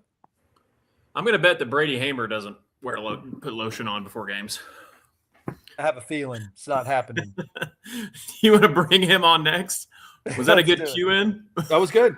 Good cue. Okay. What's up, Coach? Brady. Just on my forehead. What's happening? Yeah, you don't want that peeling up there. That's not a good situation. So you've got Lydia Nichols and Katie Griffith with you tonight. So tell us a little bit about them. And, of course, you all are no stranger to making it to the state tournament. You've been there 5 times in a row. Coach, you got 7 state championships, which is incredible. But give me a scouting report on your 2 tonight. Yeah, Lindley and Katie have been with our program a long time. I actually coached both of their moms. And so I've been here a long time, and they've been dreaming about these opportunities. They've been there for the last 3 years at the state tournament, and they want to do it again. It's hard to go home if you're like a little bit upset with Coach, because your mom can say, "Oh yeah, I know all about that," right? I mean, you all get any sympathy when you go to the house if you've had a bad practice? Yeah. That's awesome. You guys. Y'all are 17-9, but I mean the schedule is incredible. You brutal. all face some really, really good teams. Is that I know you want to win every game, but as players, do you guys recognize what has happened in those losses and what you need to do to overcome when you're playing more like competition? Yeah, definitely. I mean, every loss has been a learning lesson for us. That we have, like, our schedule has been one of the toughest schedules that we've ever played, and I think from every loss that we've learned things that we need to fix, like just small things really. But I think from then and now, like, we have grown a lot. It's not losses, it's learning, right? Yes. Exactly. Coach, you've been there a while. What a great tradition there at Sealing as well. Like it's just tremendous. But every season's unique. I'm just curious, what are some things that you feel like the kind of the keys for your team is not only in regional finals, but as you move forward in this playoffs, what are the things that you're really focusing on that your team's got to be really great at to be their best? Yeah, it always has been, and the girls will tell you that. Defense is number one with us, and they've worked extremely hard. These are only 2 starters we had back from last year, and so we have 3 young players they're getting really their first experience in big games, and like I said, they've worked their tail off to get better on defense, and like I said, we're super excited about kind of where we're at right now. Yeah. Ladies, growing up in a small town, there's nothing better in Oklahoma. I think it's just amazing. We've asked this question a lot of some smaller school kids. You guys growing up there, you used to look up to those young ladies who were the great players. Now you're the ones that those young girls in Sealing are looking up to, those future Lady Wildcats. What does that feel like now being the ones that everybody's looking up to, and what do you love about the small town feel there in Sealing? It feels really good. I was actually just sitting here looking at this picture in front of us, and it has the just tradition of Lady Cat basketball. And I remember sitting in those stands, the four Pete, and watching them, and just going like, I want to do that one day. And then now playing on the court, knowing that there are those girls out there who are looking at us and saying, I want to be like them one day. And just to know that community's there for us, it means a lot. That's awesome. Once this group gets to state, and I'm not only talking about Brady's teams, and I'm talking about the ones before him, they don't lose very often. 39-15 record at the state tournament is as good as there is, boys or girls, in terms of winning percentage. Maybe a few out there that could rival them, but not many in terms of that. Brady, Impressive. Class A last year, Class B this year, does it matter? I mean, Western Oklahoma girls basketball is good. B, A, doesn't matter. Yeah, you're talking about our schedule. I think we've played like 17 or 18 of our games so far have been against ranked opponents, everywhere from 3A to 2A to A to B. And it's just basically everybody out here, it seems like, is good. And so it's been a grind, but it's been a good grind. And the girls have just talked about this. Man, they've learned so much from some of our close losses, and we've had several close losses against really good people. And like I said, I think they've learned and they've improved from each one, and I think that is going to pay off dividends. It kind of already has, and like I said, we're looking forward tomorrow for the same reason. Billy Tubbs used to say there's a game in a top 5 conference, like the Big 8 conference didn't matter. Like if they were playing a team out of conference, it was a top 5 conference. Hammond is kind of like a top 5 conference game. You guys beat them pretty good earlier this season, but they're defending state champs. They're coming into your building, which has got to be good for your girls to go out there one more last time at home. Talk about the rivalry, if there is one, between those two teams, that because they've had so much success. Yeah, we've had really good games against Hammond for probably the last 10 years, and it's been like every single night is intense. And so when you play those games, it makes you ready for the playoffs. It makes you ready for state tournament games. And like I said, they've been there too. You just mentioned they're the defending state champs in Class B. And so those girls have all been there and done that. And our girls have been there and done that. And like I said, we're ready for tomorrow. That's awesome. I wanted to make a comment because we cover you guys' game against Omega, and I talked to Brady before the game, and I feel like you guys are really prepped for the playoff run. I mean, that week before you guys played, you played Surreal to a really close game. You win an overtime game against Cheyenne. You play Omega in a very competitive game. The following week, you're leading majority of the game against Alva, who's another really good girls team. Yep. So I think if you girls, can take that into consideration and realize what you talked about, they're not always, they're lessons and not losses. I think you guys have it can make it a long way for sure. Yep, we're looking forward to it. All right, we'll see you guys. We appreciate it. Good luck tomorrow night in that last game at home for you all this season, and we will see you down the road. Thanks so much for having us on. Best of luck to you guys. I think we're going to change the schedule up a little bit. We're going to go to Vice Side because they have to leave the gym because there's somebody in there trying to clean or something. So, hey, shoot the lights out. I love it. So we're going to Vice Side. You guys ready? Yeah. All right, here we are. Vice Side's ready. You guys ready? Hey, can you hear us? We can hear you. We have to clean the gym. Clean it. Oh, my bad. You guys have got to clean it. That's awesome. Even better. How are you guys doing? We're doing great. Doing Jeff, great. thanks for Thank your you. time, man. You got Mac Johnson and Isaiah Keaton and Eli Harrell with us tonight. Is that right? Yes, sir. Yes, sir. Very, very good. You all are having an incredible season this year. What has been the difference to elevate you guys all the way up to number 2 in the rankings? You know, I think we had a really good summer. That's when it started. This is my first year here. I was at Hennessy with Brady Page for a long time. Finally got him back out here. He's with me. He's been with us second semester as my assistant. And, you know, our guys put in a lot of work this summer. We went through summer camps and stuff. And then our style of play is just completely different than what it was in the previous years. And, you know, we get out and run and press, and they play very unselfish, and you know, it's worked out for us so far. You got that 3-2 put in then, Coach? Yeah, that's what, you know what? I don't know that it's a 3-2. I think it might be Man, I don't know what it is either, and I've been coaching It's for 27 confusing, isn't years, it? so I think you're joining the rest of us. Yeah. Yeah. It's awesome, whatever it is. Yes, sir. Yeah. Is the full court press 40 and the half court press 20? You know what? You have a scout at. I didn't know that. I didn't know Don't that give you're away going to the give our stuff secrets. away now. That's right. That's all David Page stuff. I mean, I can go out there and run it right now. Yes, sir. You know, David came out here about the guys they've been lucky. They've had Brady coming out here second semester has been awesome, and then David's came out to a practice and stuff and talked to the guys, and the Pages they've done great in Oklahoma for a long time, and you know Brady and I are best friends. I've learned a lot underneath him at Hennessy as an assistant, and you know we went to a lot of state tournaments together and won a lot of games together. And you know he's been my best friend for 9 years, so I'm glad he's over here with us now, and it's been a lot of fun. We're excited for the remainder of the season. Eli, 15 points, 14 rebounds. Is that right? Are your numbers going up since a couple weeks ago?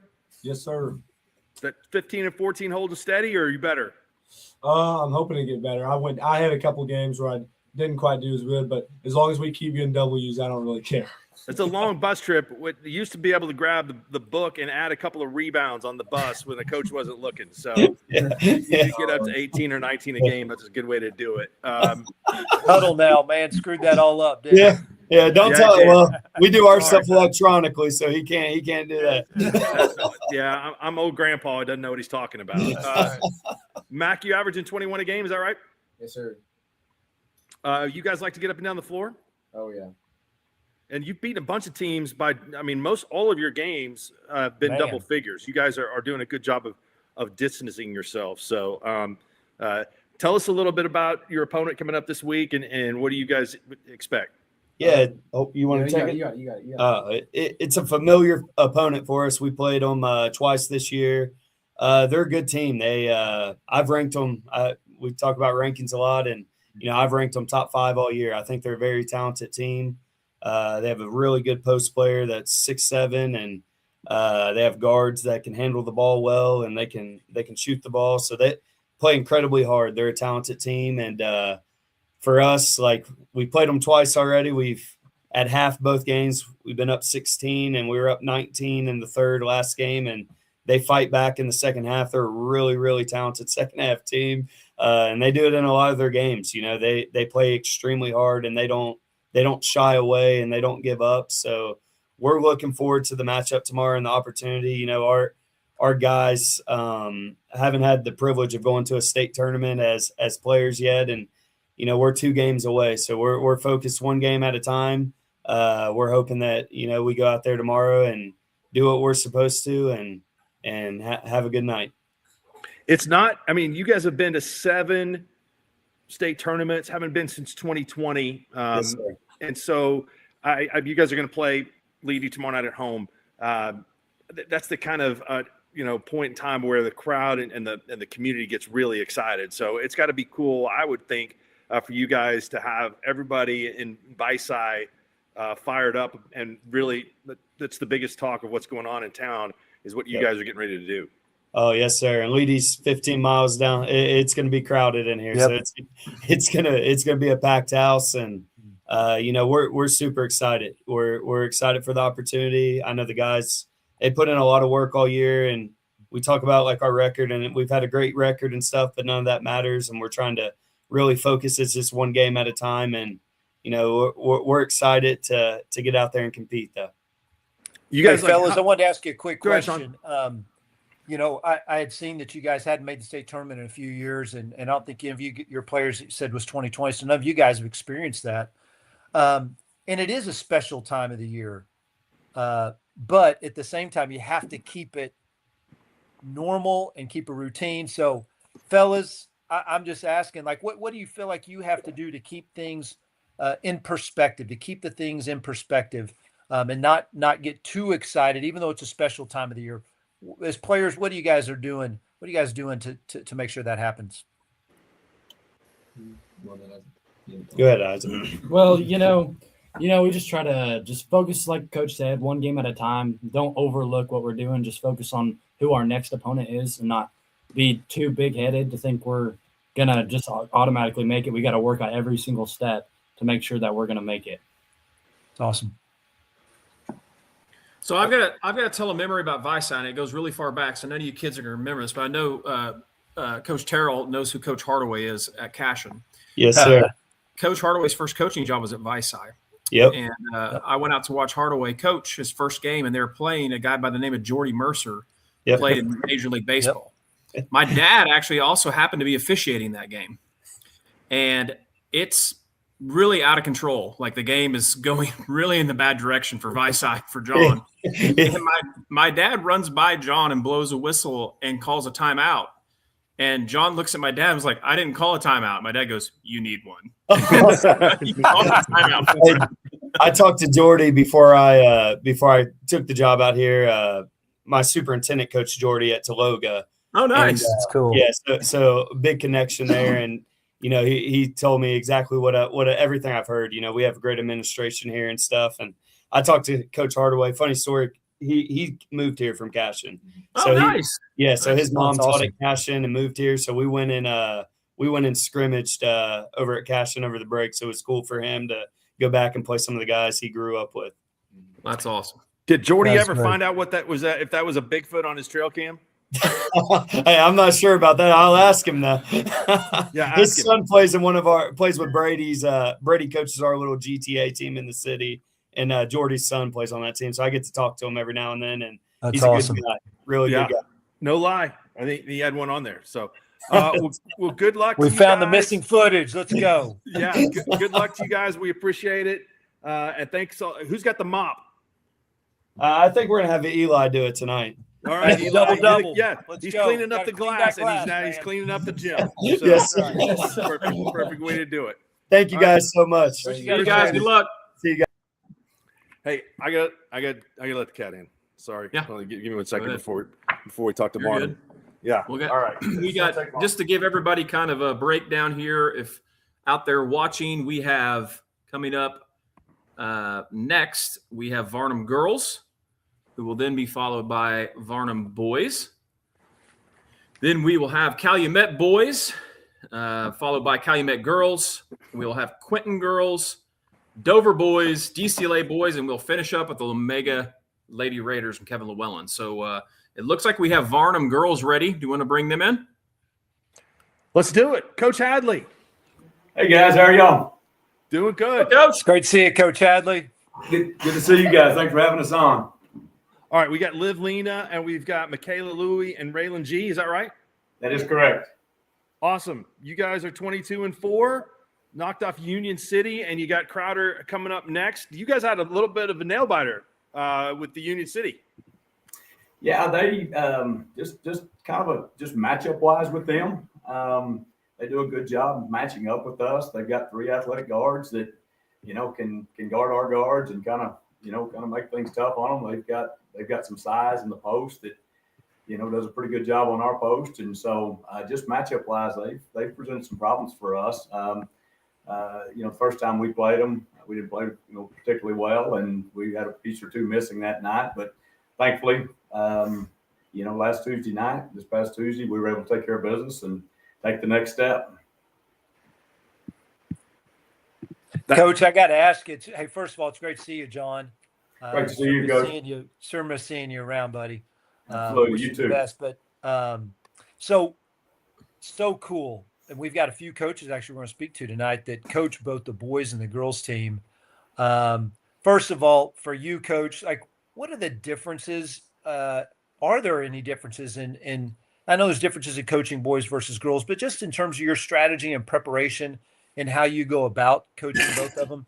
And then, ladies, I have to ask you guys, so two-parter here, okay, if you can remember this.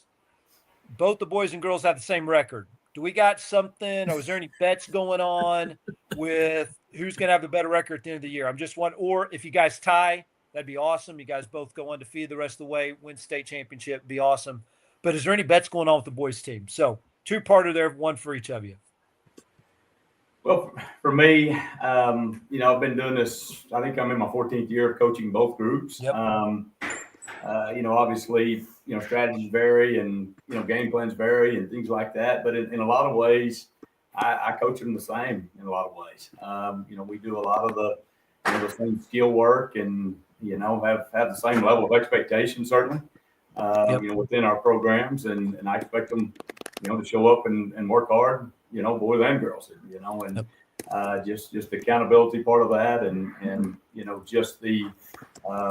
just the willingness to work. That's kind of our standard. And these girls and guys do a great job living up to that. Sure do. You all have ladies, I want to know, any bets going on? Go ahead. I think it honestly just happened on accident. Like, we don't have any beef with the boys. But we support each other on the same level. Yeah. They are very supportive of each other. I'm proud of that because you do see some schools, you do see some competition, or at least sense some of that between the two. And now we're here for each other. We all wear same colors and have the same school on our jerseys, and obviously the same coaching staff too. So I'd probably be mad at the other one if I found out there was between them. But no, I'm really proud of the way they support each other and want each other to succeed. Well, and your community is unbelievable in terms of how they support you guys as well. And I just think that's so cool. And I mean, why wouldn't they? Both teams have been incredible for many years. And so congratulations to you guys. Thank you. Liv's one of 3 freshman starters on the team. So I assume the other 2 are upperclassmen. What's it like having such a young team? I asked Liv that and then Coach Hadley. Coming from such a young team to be a starter, it feels great because we've grown throughout the season. We're still growing as we keep going. I'm very proud of my team, how far we came. It feels really good to come from a young team and to represent each other and to keep growing. Great answer. Yeah. And from my perspective, it's this freshman group is we start 3 of them, and there's more on to play off the bench. They're a group that we've kind of seen coming for several years that are very dominant in junior high, very dominant in elementary, and things like that. And then to have them added into our high school team now. And if you've seen us and know which ones they are, there a lot of them are the post girls, the bigger, the big strong girls. They don't look like freshmen, most of them. For the most part, a lot of them don't play like freshmen. And so, but mixing them, getting them, and mixing them with our sophomores that's got a year of experience, and then our, some of our older guards and forwards that have been with us for several years and been through the program, and have had some high school experience. I was a little worried about that team dynamic coming into the season. How that would be received and how they would embrace each other. But man, they've done a great job just embracing each other and growing together, as Liv mentioned, and just being great teammates and supportive of each other and just being there for the common goal, for our team to succeed. Well, Coach, I just think kudos to you. I've seen that from you for many years, and you've had several teams, boys and girls, have had freshman starters. I think that says a lot about you as a coach with the development that you have from your elementary to middle school. So kudos to you, Coach. I think the world of you. But one final question, Coach, for you. Man, your class is tough. There's some really good teams. What do you feel like are the things that you've got your girls team has to do well for you guys to be your best? I tell them regularly, things that make us good on a daily basis don't change day to day or game to game. we've got to do the little things right. We've got to win the battle in the paint, and we have the physical ability to do that. Yeah. Our guard play needs to play at a high level. We need to limit our turnovers. We need to shoot the ball at a decent rate. We need to make free throws. That's at times we've been a little bit up and down with that, and at times have been a little up and down with some of our performances overall. And I think some of that is the youth of this team. Yeah. Michaela sitting here is a sophomore. So we talked about the freshman class. Well, she plays a big role as a sophomore even, and so we've got juniors and seniors again that have been part of this program that that played major roles for us. So we just, like I said, just try to bid our best on a daily basis and just try to stack days every day in practice and just whatever our weaknesses seem to be at that time, we're going to try to address those and try to get better at those and hopefully at the end be playing our best ball. That's right.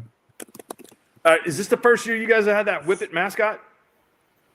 No, we've had one before, but it was less than attractive. It was kind of hard to, kind of funny looking, and so we didn't wear it a lot. And then we didn't have anybody that just really loved doing it because it's hot and it's kind of a grind and things like that. But the young lady we've got in there this year, she's a stud at it. She loves it, and the kids love her. Awesome. And, I saw her big dog, an opponent coach before the game the other day. She stuck her hand up, gave him 5, and he stuck his up, and she just walked off. She messed with the opponent's assistant coach the other day. So I thought that was pretty funny as well. That's awesome. I go to some gyms from time to time to crank that heater up, and you don't need the heater to be cranked up in that suit for it to be hot. So it is. You said kind of hot. It's hot. It's real hot. It's hot, no doubt about it. That's why I appreciate. It takes all of us to be successful, and she's, even her does a great job for us. Right. Thanks, girls. We're gonna let the guys come in. Glad there's no rivalry, so there won't be any problems as we make the switch. So good luck to y'all. That's right. Thank you. Best of luck, ladies. We will bring them back when the boys hop in. I can see them making their way in now. So 17th year as the coach of the boys at Barnum, and also graduate of Barnum too. Mm-hmm. He's done a really good job. I remember when he took over, when he stepped in and took the girls. I'm like, dude, I remember talking to him about that. That's just amazing. Yeah. So much work that he and those guys are putting in that are doing the same thing. And then of course, a state championship for Coach Hadley there. The girls' last state tournament appearance was in 2023, and the boys was in 2024. And so, it's a little bit strange not to see them at the state tournament last year, at least one of the two. So, sure that both are trying to be there, both seated in the top 8 to get back this season. You ready to bring in the boys? Let's do it. Oh, look at them. They're repping the gear. I love it. They got the SKORDLE shirts on. John Matkins, Dason Hadley, and Devin Fulbright joining Coach Hadley. And so I got to ask Dason first. Do you have a constant green light? Do you get to shoot all the time, or does your dad put?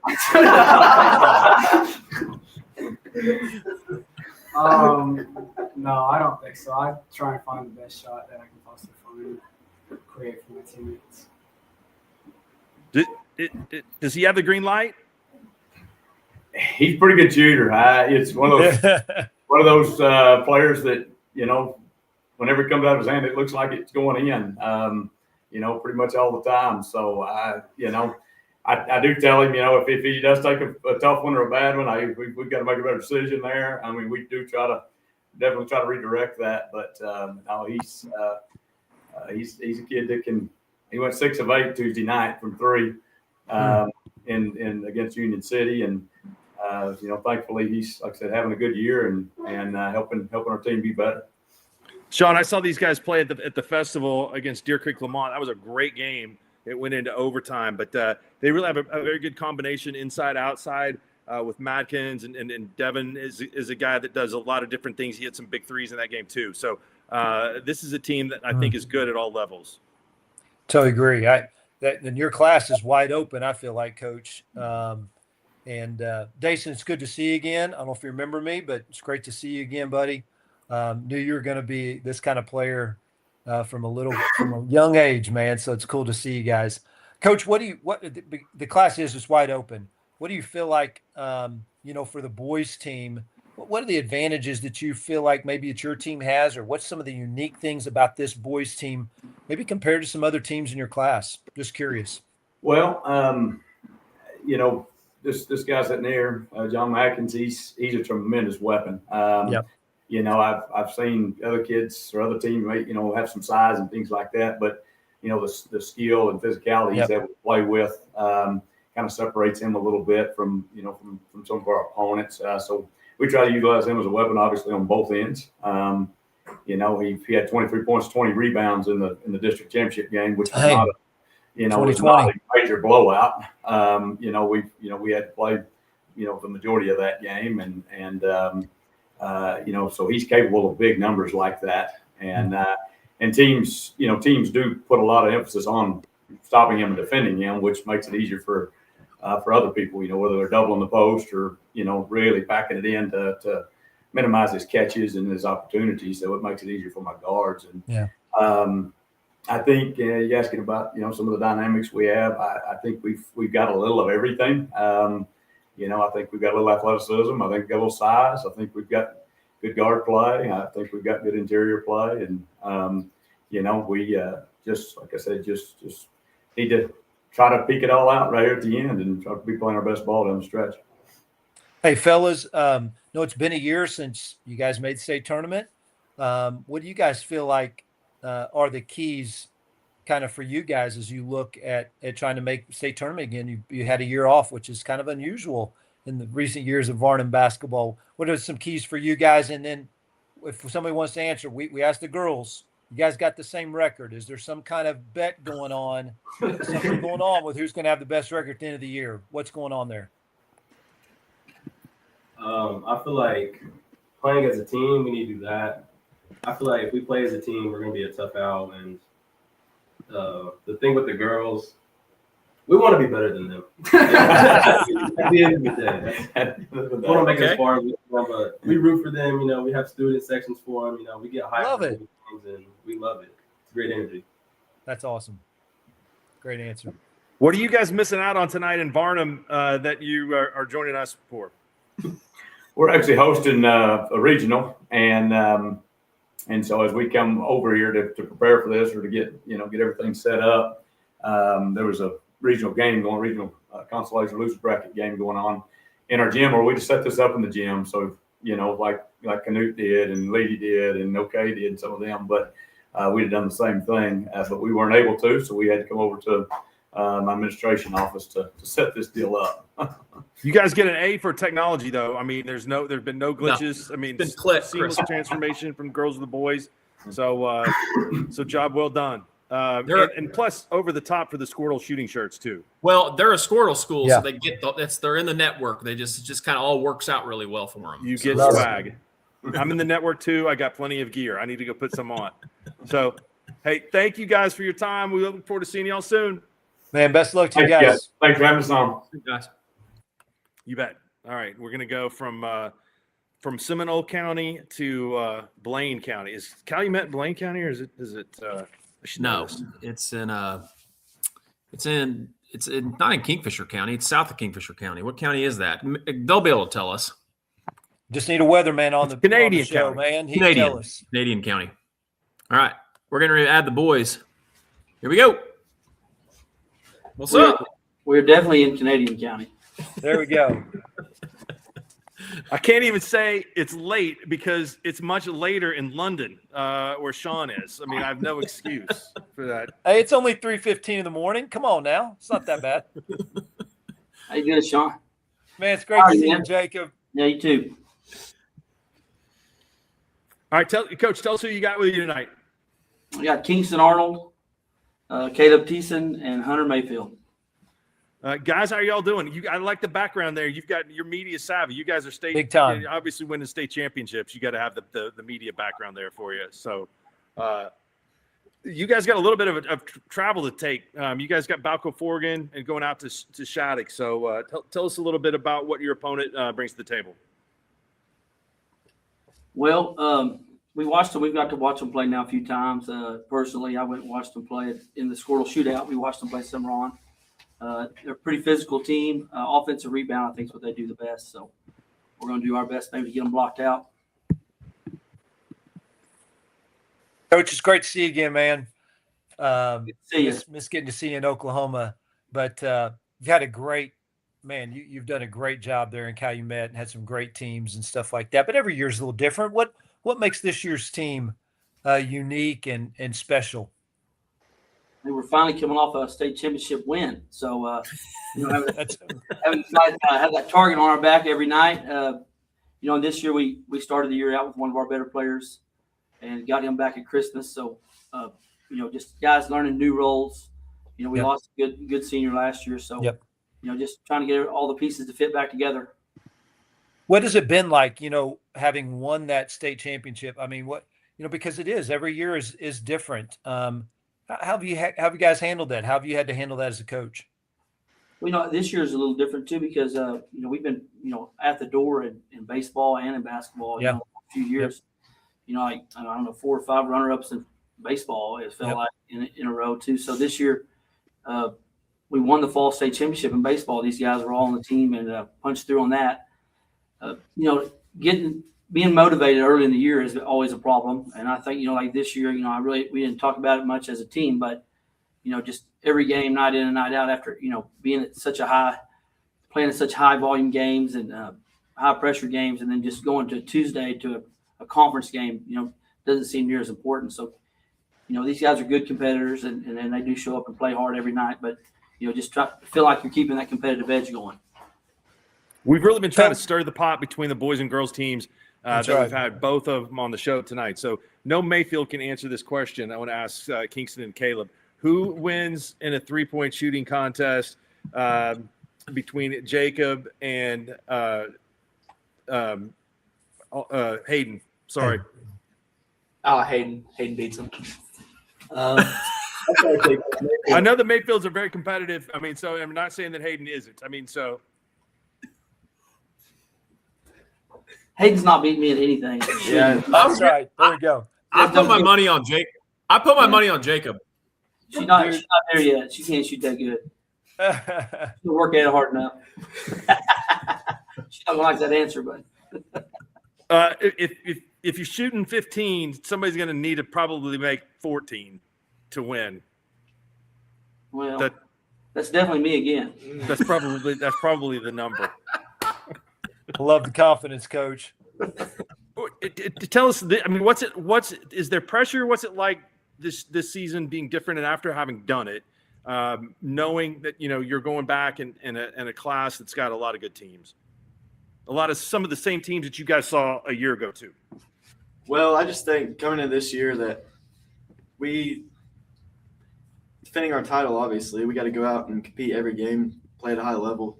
So that's kind of what we try to do and really focus on our game, not so much who we're playing against. We got to focus on us first.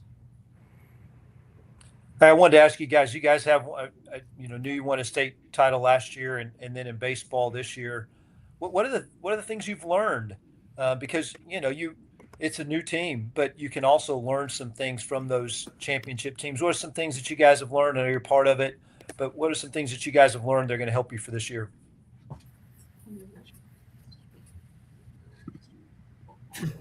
I'll answer. There we go too. You can never get too high or too low. Just a week ago or a week and a half ago, we kind of got whipped up on pretty good, and we're used to be the ones that kind of do that. And good thing is we had a bunch of games after. Okarche, man, they shot the ball unbelievably well. Yep. I've never seen anything like it. But you had to rebound. We went on the road and beat it. Won at Sentinel, and then and avenged one of our earlier losses against Binger, who's a really good team. Yeah, they are. Against them there at Southwestern. So, not getting too high or not getting too low and kind of staying the course. That's a good answer. I like that. Well, good luck to you guys tomorrow. We appreciate y'all joining us tonight, and I'm sure that we will see you all down the road. So looking forward to that too. All right. Hope to see you guys down the road for sure. Yeah. Best of luck to you guys. You guys. See you, Shawn. See you, Jacob. Good to see you. Yeah, I mean, I bet Hunter and Hayden have shot a million shots. I watched him play in high school. He's one of the best high school shooters I've ever seen. Jacob? He was Jacob. Oh, yeah. Oh, my gosh. People don't realize I think they forget how good he was. Yeah. Well, I've told Mark that before, and not only a great shooter and a scorer, but one of the single most competitive people you'll ever be around. I think that's a great point. Great point. Yep. That separated them. Well, we got a good crew with the Calumet girls. You ready to bring them in? Let's do it. All right. What's up, girls? Hi. Yeah. Coach Garrett. Yes, sir. How's it going, man? It's going good. Tell us who you brought with you tonight. I have Hayden Mayfield, Randy Upshigo, and Angie De La Cruz, and a host of others. All right. That's awesome. Hayden, do you have an answer to our question? Who wins 3-point shooting contest with your brother? Competitive, just like her dad. I love it. Don't get that going. Somebody might get hurt. You played a lot of basketball. What's it like being a freshman at the varsity level? Adam and I called your game against Okarche the other night, and I mean, it's certainly you definitely don't play like a freshman out there. Oh, it's just so fun having like my teammates that are older. They help me so much with everything that I do, and I just love playing with them. And just the competition is just so much better than what it has been. Randy, you were all over the floor that night. I mean, you're getting after it, loose balls, hustling, all that type of stuff. Is that kind of one of your trademarks? Yeah, I like try to go for everything that's like out there, like just like hustle plays and all that.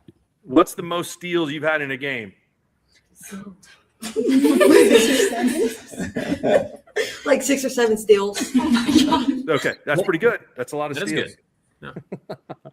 Angie, tell me a little bit about this team and what makes it special. You guys have turned it around in an incredible way from a year ago in terms of number of wins.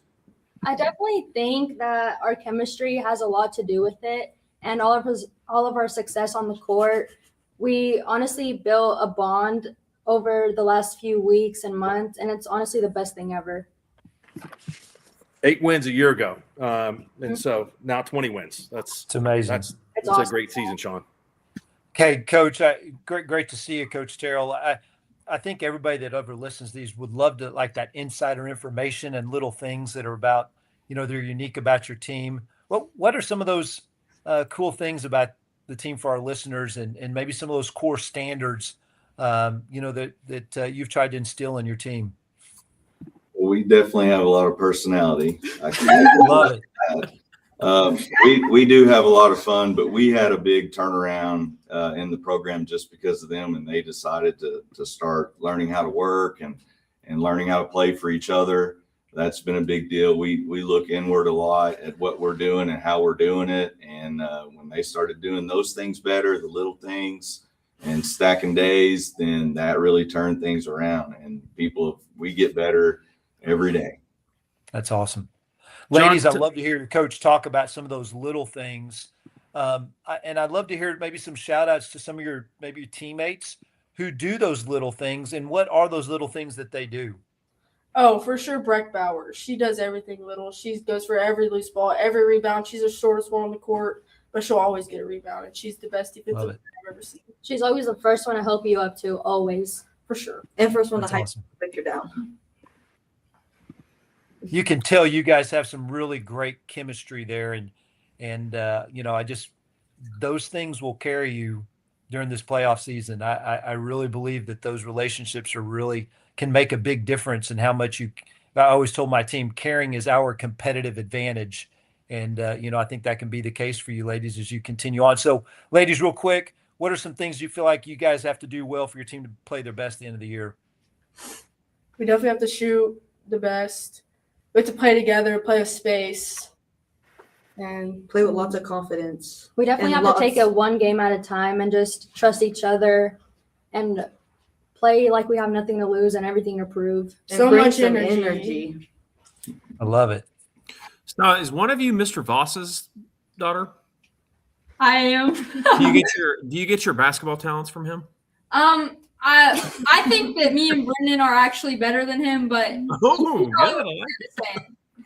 Well, I played against your dad in high school. He was a good athlete, so whatever he tells you, he's actually telling you the truth. She's not believing you. Yeah, he tells me a lot. He's a talker for sure. He was never on the good end of any of those battles, but he was a good player. So Yeah. Period.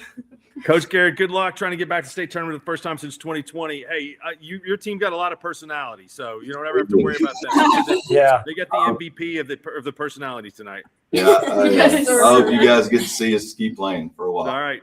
Good luck, Coach y'all. Garrett got a great crew. Best of luck to you. Thank you. Good luck, ladies. Ah, that was very nice. They thanked us. Man, they all they're thanked us awesome. in unison. they were. Man, we could Clay- have talked to them for a while. That was awesome. Yeah. Quentin girls are going to have to really bring it. Are they next? I'm sure they will. We're crisscrossing different We're parts of going the all state. the way to the other corner That's of right. the state. Man, we're going all over the place. I love it. What's up, Clay? What's up, guys? Can y'all hear us? Loud and clear. There we go. You and Luke kind of traded spots. Luke said something earlier tonight. I don't know if we can repeat from moving from the east to the west, but you moved from the west back to the east. So more trees for you. You like the trees now? Yeah, I mean, this is home for me. It's back kind of close to where I grew up, and so when he took the Red Oak job and I took the Hammond job, we literally swapped at that point too. So you're right. Yeah. How can you tell when you're in Roland and when you're in Muldrow? How do you know? I guess when you see the school, I don't know. When you go over, like one side of the street is Roland, one side is Muldrow. Is that right? Kind of. It's pretty Kind of, close. okay. Yeah. Yeah, it's okay. As an outsider, it feels that way to me. You guys at the TOC this year, I know you've had some injury issues on this team, 16-11, and played an incredibly tough schedule. Brutal. So, Clay, tell us about your team's health right now and how you guys are playing going in. Well, I think now we finally got to a point where we're finally getting to click and figure it out a little bit. We lost one of our good ones, 5th game of the year, and then had to figure it out again going into the Arkansas TOC.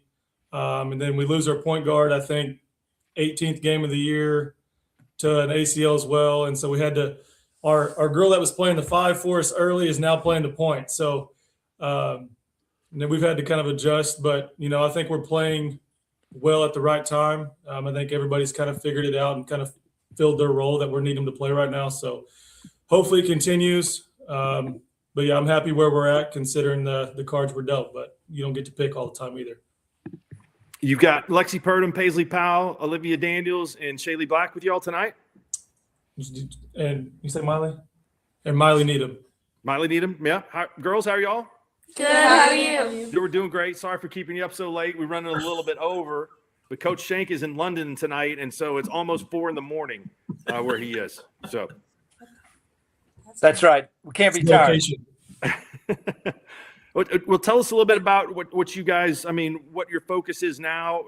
That you're kind of regrouping and going into this tournament with obviously a very talented team still left over. What are you expecting from your opponent coming up tomorrow night? We're really just going to have to play our best defensively and slow everything down, make sure we don't get sped up and play our game.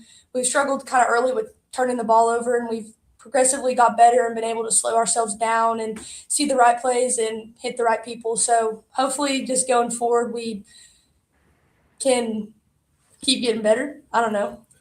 It's a good answer. Yeah. Ladies, it's great to see you guys today. Thanks a bunch for staying with us here tonight. You guys have had your schedule's been really tough, and it sounds like you guys have faced a lot of adversity as well.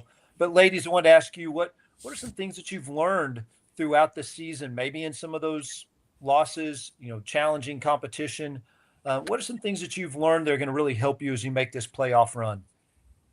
I think that no matter what happens, the show doesn't stop. The show keeps going no matter what happens.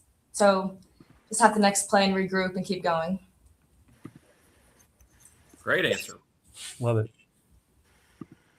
I would assume not really anybody is going to want to see you guys show up on the other side of the bracket as you guys go into this tournament as being a team that's not a top 8 seed. Does that give you a little bit of advantage of maybe being overlooked some because you played such a tough schedule? I think part of it has to do with our schedule. I think part of it, people know that we're missing 2 of our best ones, but I think a lot of it probably has to do with, if you look back on the team that Quentin has had in the past, there's a lot of new faces on the floor this year. and a lot of girls have really stepped up.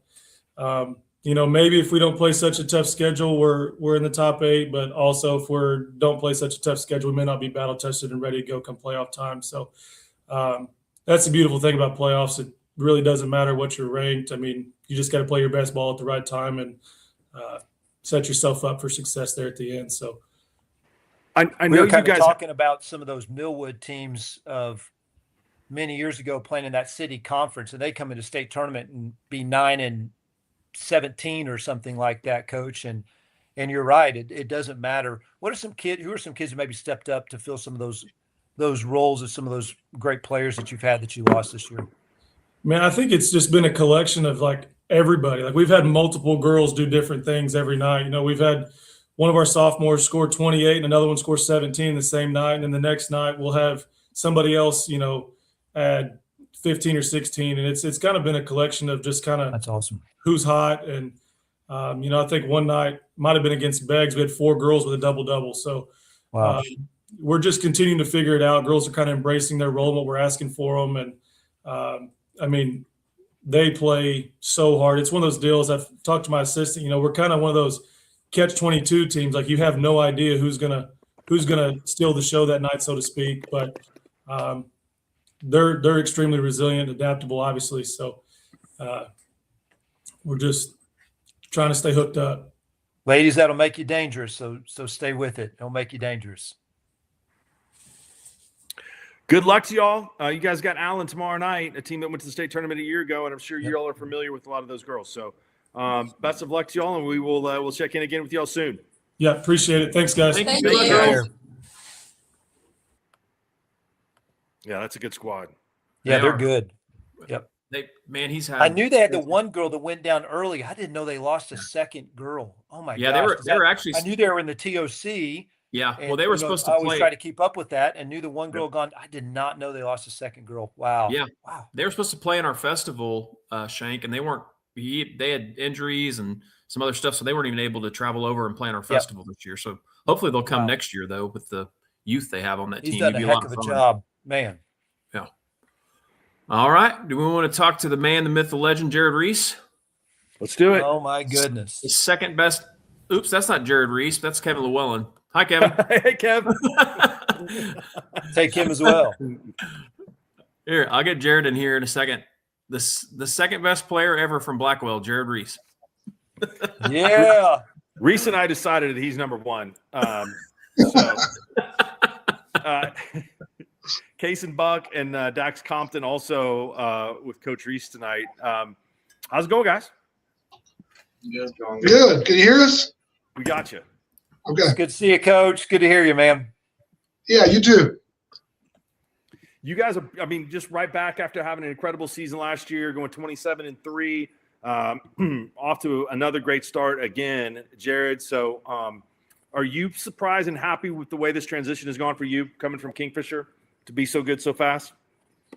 Yeah, it's been great. Really surprised this year. We lost 4 starters last year. Thought it would be a rebuilding year, and in a way it kind of has been. We just won a lot of games early and then kind of got it rolling, and we're a really young team, but we really like the group that we have. And yeah, it's been great over here at Dover, so I'm excited about it. Coach, I got to ask you, first of all, it's great to see you, buddy.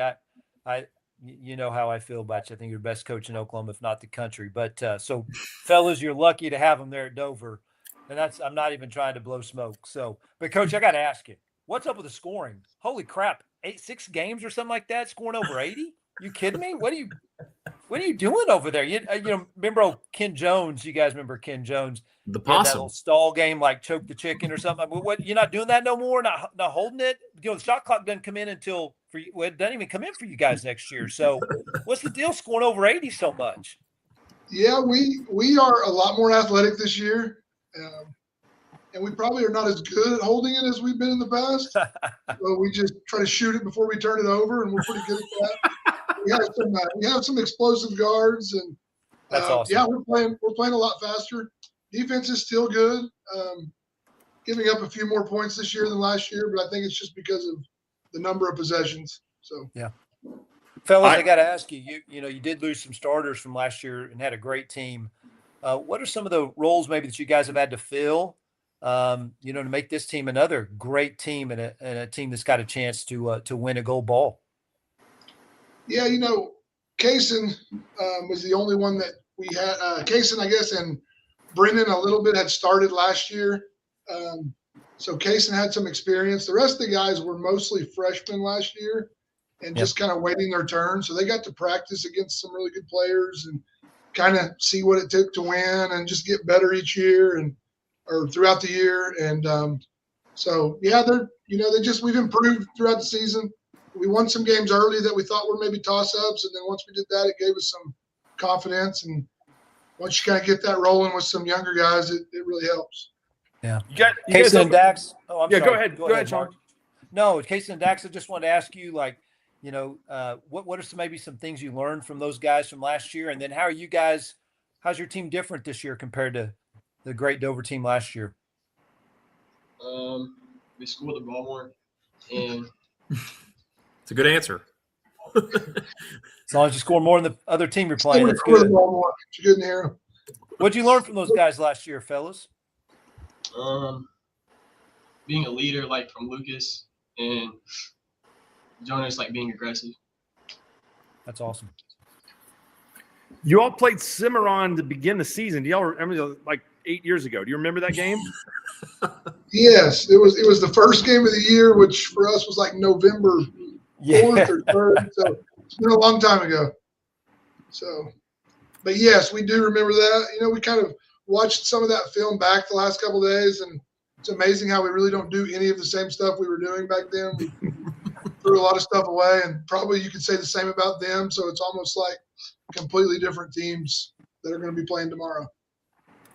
I got one for the players. What's a good shot in your offense? Coach Reese's teams have some of the best shot discipline I've ever seen at Kingfisher. Only guys that can make a basket got to shoot. So do you guys ever get in trouble for taking bad shots?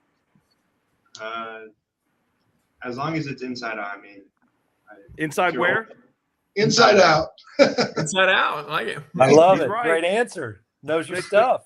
You're asking the wrong guys. Saturday that don't do it that way. A lot. These guys get to take some of those bad shots. If you ask the other guys, they would have a different answer. So. I would never have played for Reese. I'd have been a wrestler instead of a basketball player. It would run me out of the gym. It wouldn't have been funny. Coach Shenk is right. Jared, you are incredible. I've done an unbelievable job. So well, and I want to shout out Coach Combs and Coach Green too. He's got phenomenal assistants. I know he would do the same thing, but best staff, great guys, great coaches. Thank you, guys.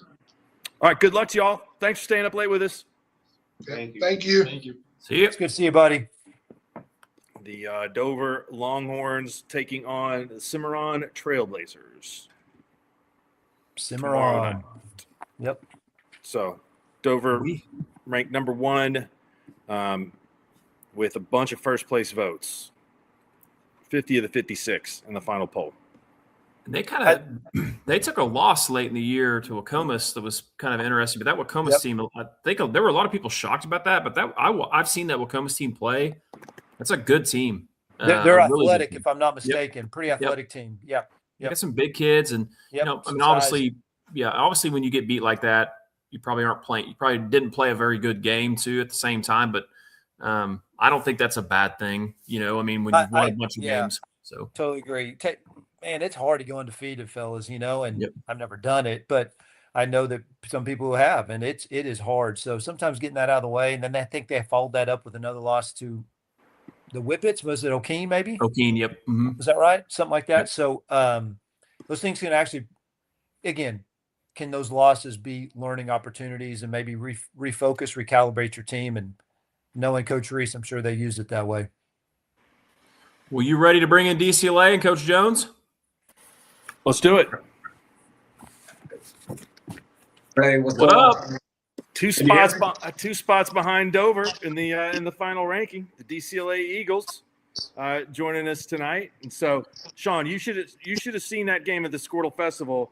I was telling Cole this. They need a 3 at the end of the game to get it into overtime, it looked like they had 6 guys set a screen for the shooter. I've never seen it. I mean, they were coming from everywhere. Bang, shot, good. We go to overtime. So Oh, that's awesome. it was an incredible play. I want to see that on a whiteboard sometime, Cole. Yeah, draw that up. I can draw it up for you. Yeah. Yeah, he said he's got 1 million of them. So Bryce Bledsoe, Logan Sutherland, Dawson Scott with us. Of course, Bryce, you're kind of the talk of the state after getting close to hanging 150 earlier this season. Yep. What was that? Was that as hot as you've ever been in the practice gym, the driveway, barn, whatever? I'd say, yeah, probably. Just throwing stuff up and they were going in. So, Shawn, all my moments were in the driveway when I was on fire. It never happened in a game. I don't know. Maybe it's because there's no competition. But hey, all my great moments were in games. It's just they were in the 80s and 90s. There's no video evidence to disprove all the great things that I did, right? Come on, Mark. I hate it that it's that way. I definitely hate it.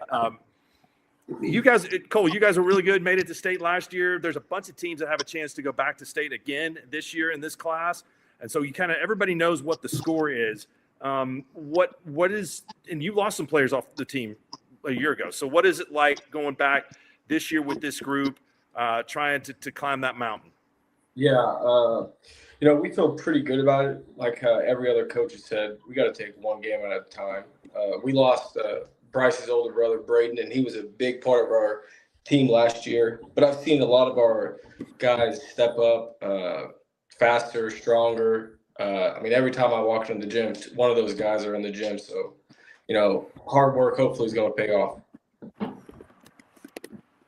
Coach Jones, I gotta make a comment real quick before Shawn brings something up. So you guys played in our festival the other night, and you had to deal with some adversity in that game with Bryce. Everybody knows what he brings to the table, and I could not tell you how impressed I was with the rest of the team and how well they played against a really good team.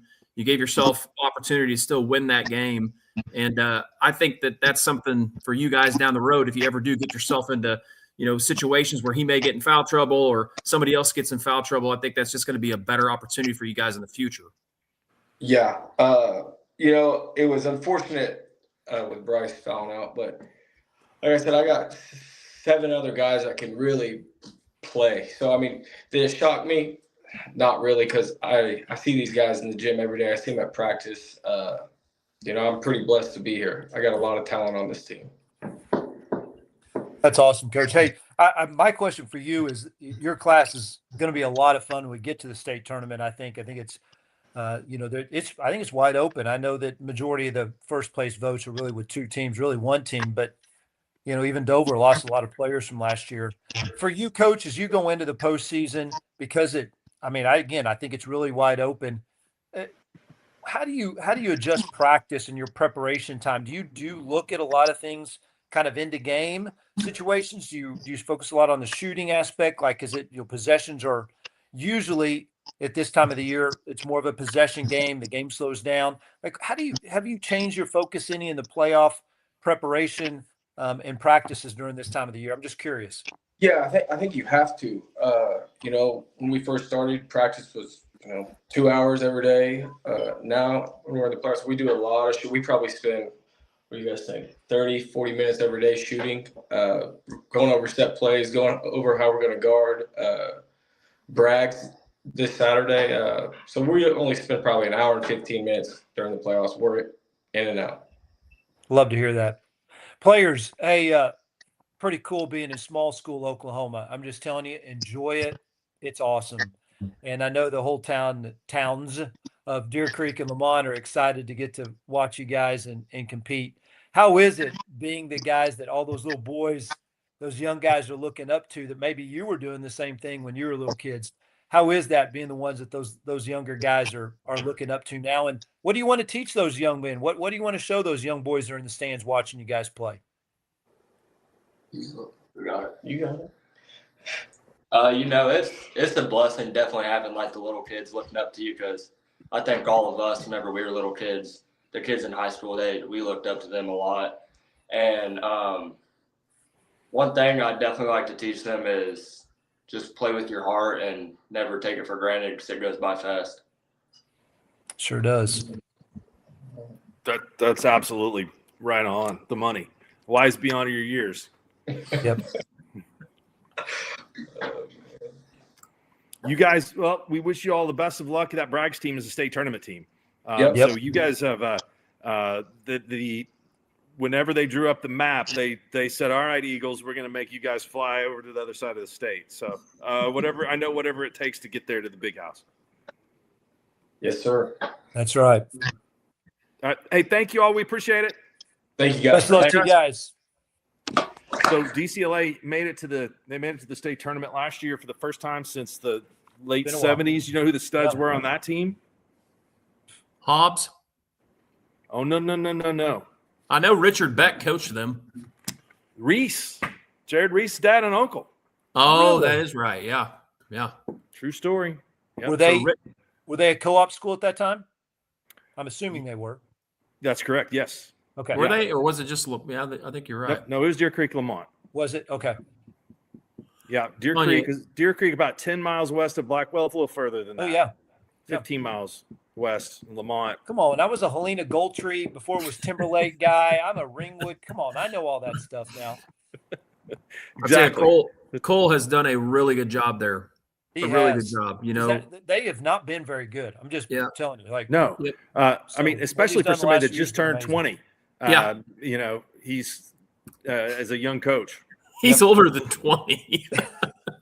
And he got They the never degree. let it. Come on, man. Facts get in the way of a good story. No, he's done a great job. You know, they definitely have some talented kids, but man, those kids play really hard for him. That was kind of the point I was trying to make. You know, they were dealt with some serious adversity the other night in that SKORDLE festival, and Cole's right. He's got a lot of other guys on his team that can play, and they proved it. It was really impressive. Well, and when you've got a dude that can score like Bryce did, I mean, I heard about that all the way up here in New York. Like, when you got a kid that can score like that, most nights he's going to be the best player on the floor. Yep. And man, come playoff time when you need a bucket, you never know. That's a great weapon to have. That technical Mark, too. I can't imagine what Gottlieb would have said about that technical. I mean, it was. Yeah, I know that was a little Not wild. Man, safe I for cannot. the airwaves. Well, we had Deer Creek Lamont on, and we didn't even bring up Cat Steakhouse, Mark. That's a shame. Well, and we have now, and I saw Chad Maggie at the game at the SKORDLE Festival, so he was there, and he was taking time out of being in the kitchen to go watch the team play, and he's definitely one of the big supporters. I'm sure he'll be in the stands all the way as this team That's cool. fights to play. So, and yeah, there's no better place to eat than Cats. Well, there actually is one place that may rival that, and that is the Mess at Lomega. And so that's a great transition. So we're going to bring Lomega in if I can get this to work. Because a minute ago, I brought Kevin in as Jared Reese. So We don't want that. Oh, man. Lomega? Hey, it's good to see you, Kevin. Good to see you guys. Kevin Llewellyn, Hadley Ott, and Jenny Pennerin joining us, staying up late. You guys are the final one tonight, so we appreciate you all hanging out with us. Girls, it seemed like yesterday you all were freshmen out there playing. That we are doing your games. What's it like to finally? This is it. I mean, this is the last run. If I'm being honest, I still feel like I'm a freshman sometimes. Like it's not. It hasn't really hit me. Even like senior night or Tuesday, it was our last ever home game. It's really not like hitting me. We're just kind of focused on basketball, not really thinking about it too much. Jenny, Coach, great to see you again, man. Shawn, how are you? Doing awesome. Hey, man, incredible run. You guys have been obviously really good for many years. What a tradition there. Coach, how do you keep your kids grounded and just focused on this year? And, you know, that each year is a new year and a new journey and a new story. I'm just curious on what do you do? Because it is hard to replicate the kind of success that you've had year in and year out. This year's been really easy, you know, the way it ended last year. Yeah, that's true. I've reminded them of that a few times, maybe That's true. throughout the year. And this group, I haven't had to remind too much. I mean, that left a really, really bad taste in our mouth last year. Not to make excuses for them, because they definitely won't make excuses for themselves. But out of our 7 or 8 that played last year, we only had 1 that was healthy, you know, at the end of the year. We were banged up as bad as any team I've ever had. But they still went out and they competed, one game away, one game short. Yep. And that's kind of fueled us for this time. I got a question for the girls again too. What has it been?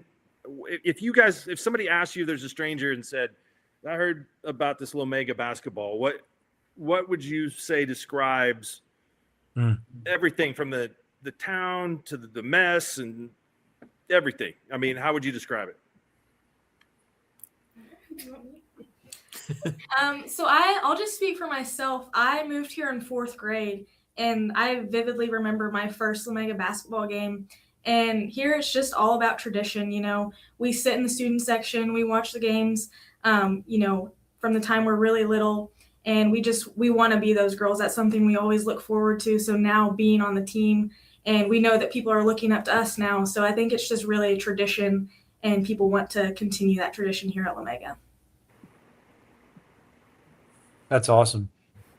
That's been a theme tonight from some of the really successful schools, is that's it means more when you've been there in the 4th grade, in the 3rd grade, and all that. That's right.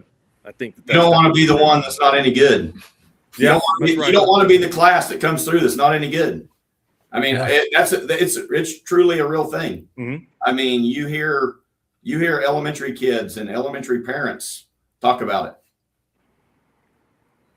Well, Coach, I think it's such a tribute to you, and there's been other great coaches even before you, but of how such a small area has just continued to produce great players. It's a tribute to you as a coach, but also, ladies, a tribute to you as players that, you know, I'm just being honest. A lot of times players will rest on the laurels of those before them. And obviously you guys have put in the work. But I'd love to know, just what are some things maybe you've learned from some of those other, you guys are now seniors, I believe. What are some things you've learned from some of those other great players or great teams of the past? Have you got to talk to some of those former players, things like that? Anything that you've learned? Just knowing how we have to keep our attitude, which really affects our game if it's not like good. Just being there for each other, encouraging one another, just being there for one another really helps us. Awesome. And hustling every play. That's important. You can't get caught not hustling. Kevin, how was your Valentine's Day? What? How was your Valentine's Day? I saw the picture of you posted online. Oh my gosh. My wife. You looked exactly like I looked on Valentine's Day. Yeah, it was outstanding. I tore out fence all morning. I get a phone call. My wife wants to, go get a Starbucks, and nearest Starbucks 40 miles from her house. So we drive to get a Starbucks, and then she takes that picture of me coming back. It was great. That's awesome. Love spending time with my wife, though. I got to throw that out there. Wouldn't want to do anything else. That's a romantic gesture in my book, driving 30 miles for a coffee. That's right. I think that's right. You that should go in the state program, the state championship program. And I have connections there, so I know that we can make that happen. And your birthday's coming up too, right? Sunday. I'm getting old. old. You got a lot to celebrate in this short period of time. Yep. Break down your class for us this year. This is really interesting to me because I was doing a little research on the division between B1 and B2. So if you look at the boys side of B1 and B2, there are very few teams. I think there are only 3 teams in B2 that have won state championships. They're all in B1. But if you look at the girls' side, got a bunch. It's a bunch. It's Lomega, and there's 16. I mean, and so being a small Class B school has never kept you guys from competing. So what's the split do for you all this year? And has that made any kind of difference? I guess we'll find out now in the next couple of weeks. We'll find out. There's still, and I was on the committee that did the split, and I'm not telling you I was for it completely, but the top end of both of them are still really, really good. I mean, you've got 7 or 8 teams in B1 and B2 both that are really, really good basketball teams, have a chance to win it. Maybe down the line a little bit, it weakened it a little bit, but not a whole bunch. I mean, it's going to be a fun weekend. Whoever makes it to the state tournament, there's going to be good basketball in B1 and B2 both. Sure is. I love the opportunity that it gives for more teams, especially like you mentioned in the boys' side, Mark. There are fewer in B2 that have won it, but man, the girls split was, to me, in a lot of ways, you look at it as a no-brainer. It was going to be great basketball no matter, and definitely gives a lot more teams opportunities. Yeah, I like that for sure. I like it for sure. Girls coach, thanks a lot. We'll see you all soon. We appreciate your time and look forward to what's coming up.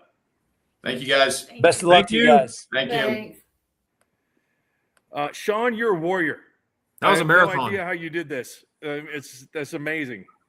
Dude, I'm so happy I got to do this, guys. This is awesome. No, you're awesome tonight too. Thanks for everything that you added. I mean, it's great to have a coach of your caliber on here to talk to everybody and do it from across the pond. That's across fantastic. the pond, as they say. That's right. There you go. That's good. I've had my share of fish and chips, fellas. It's pretty good. Are you staying in or hanging on every moment of this royal arrest over there? I assume that's a pretty big deal. We thankfully actually saw Buckingham Palace 2 days ago.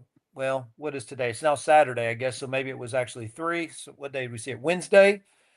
Before, because yesterday, Thursday, it was pretty chaotic down there at Buckingham Palace. So thankfully we got to see it and change the guard before all that chaos happened. Yeah. Good. Are you going to bed? What are you going to do now? It's like 7 a.m.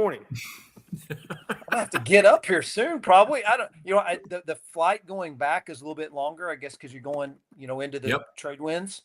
So I'll be able to sleep. I'll be able to catch a little sleep on the way back.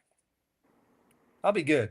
It's going to be the jet lag. It'll catch up to me, but I'll figure it out. I mean, this is part of coaching, right? I'm used to those all-nighters. This is my opportunity since I'm not coaching this year, right?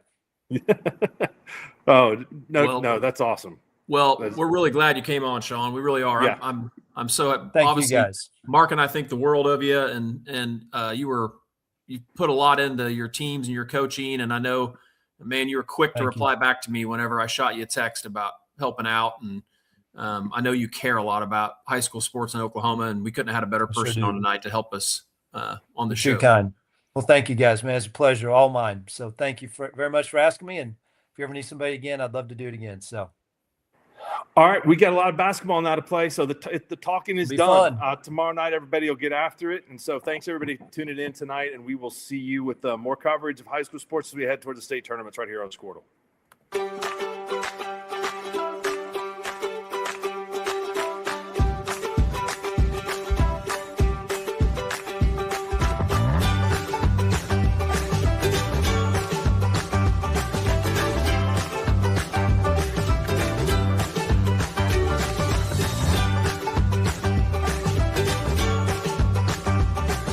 Stream like the pros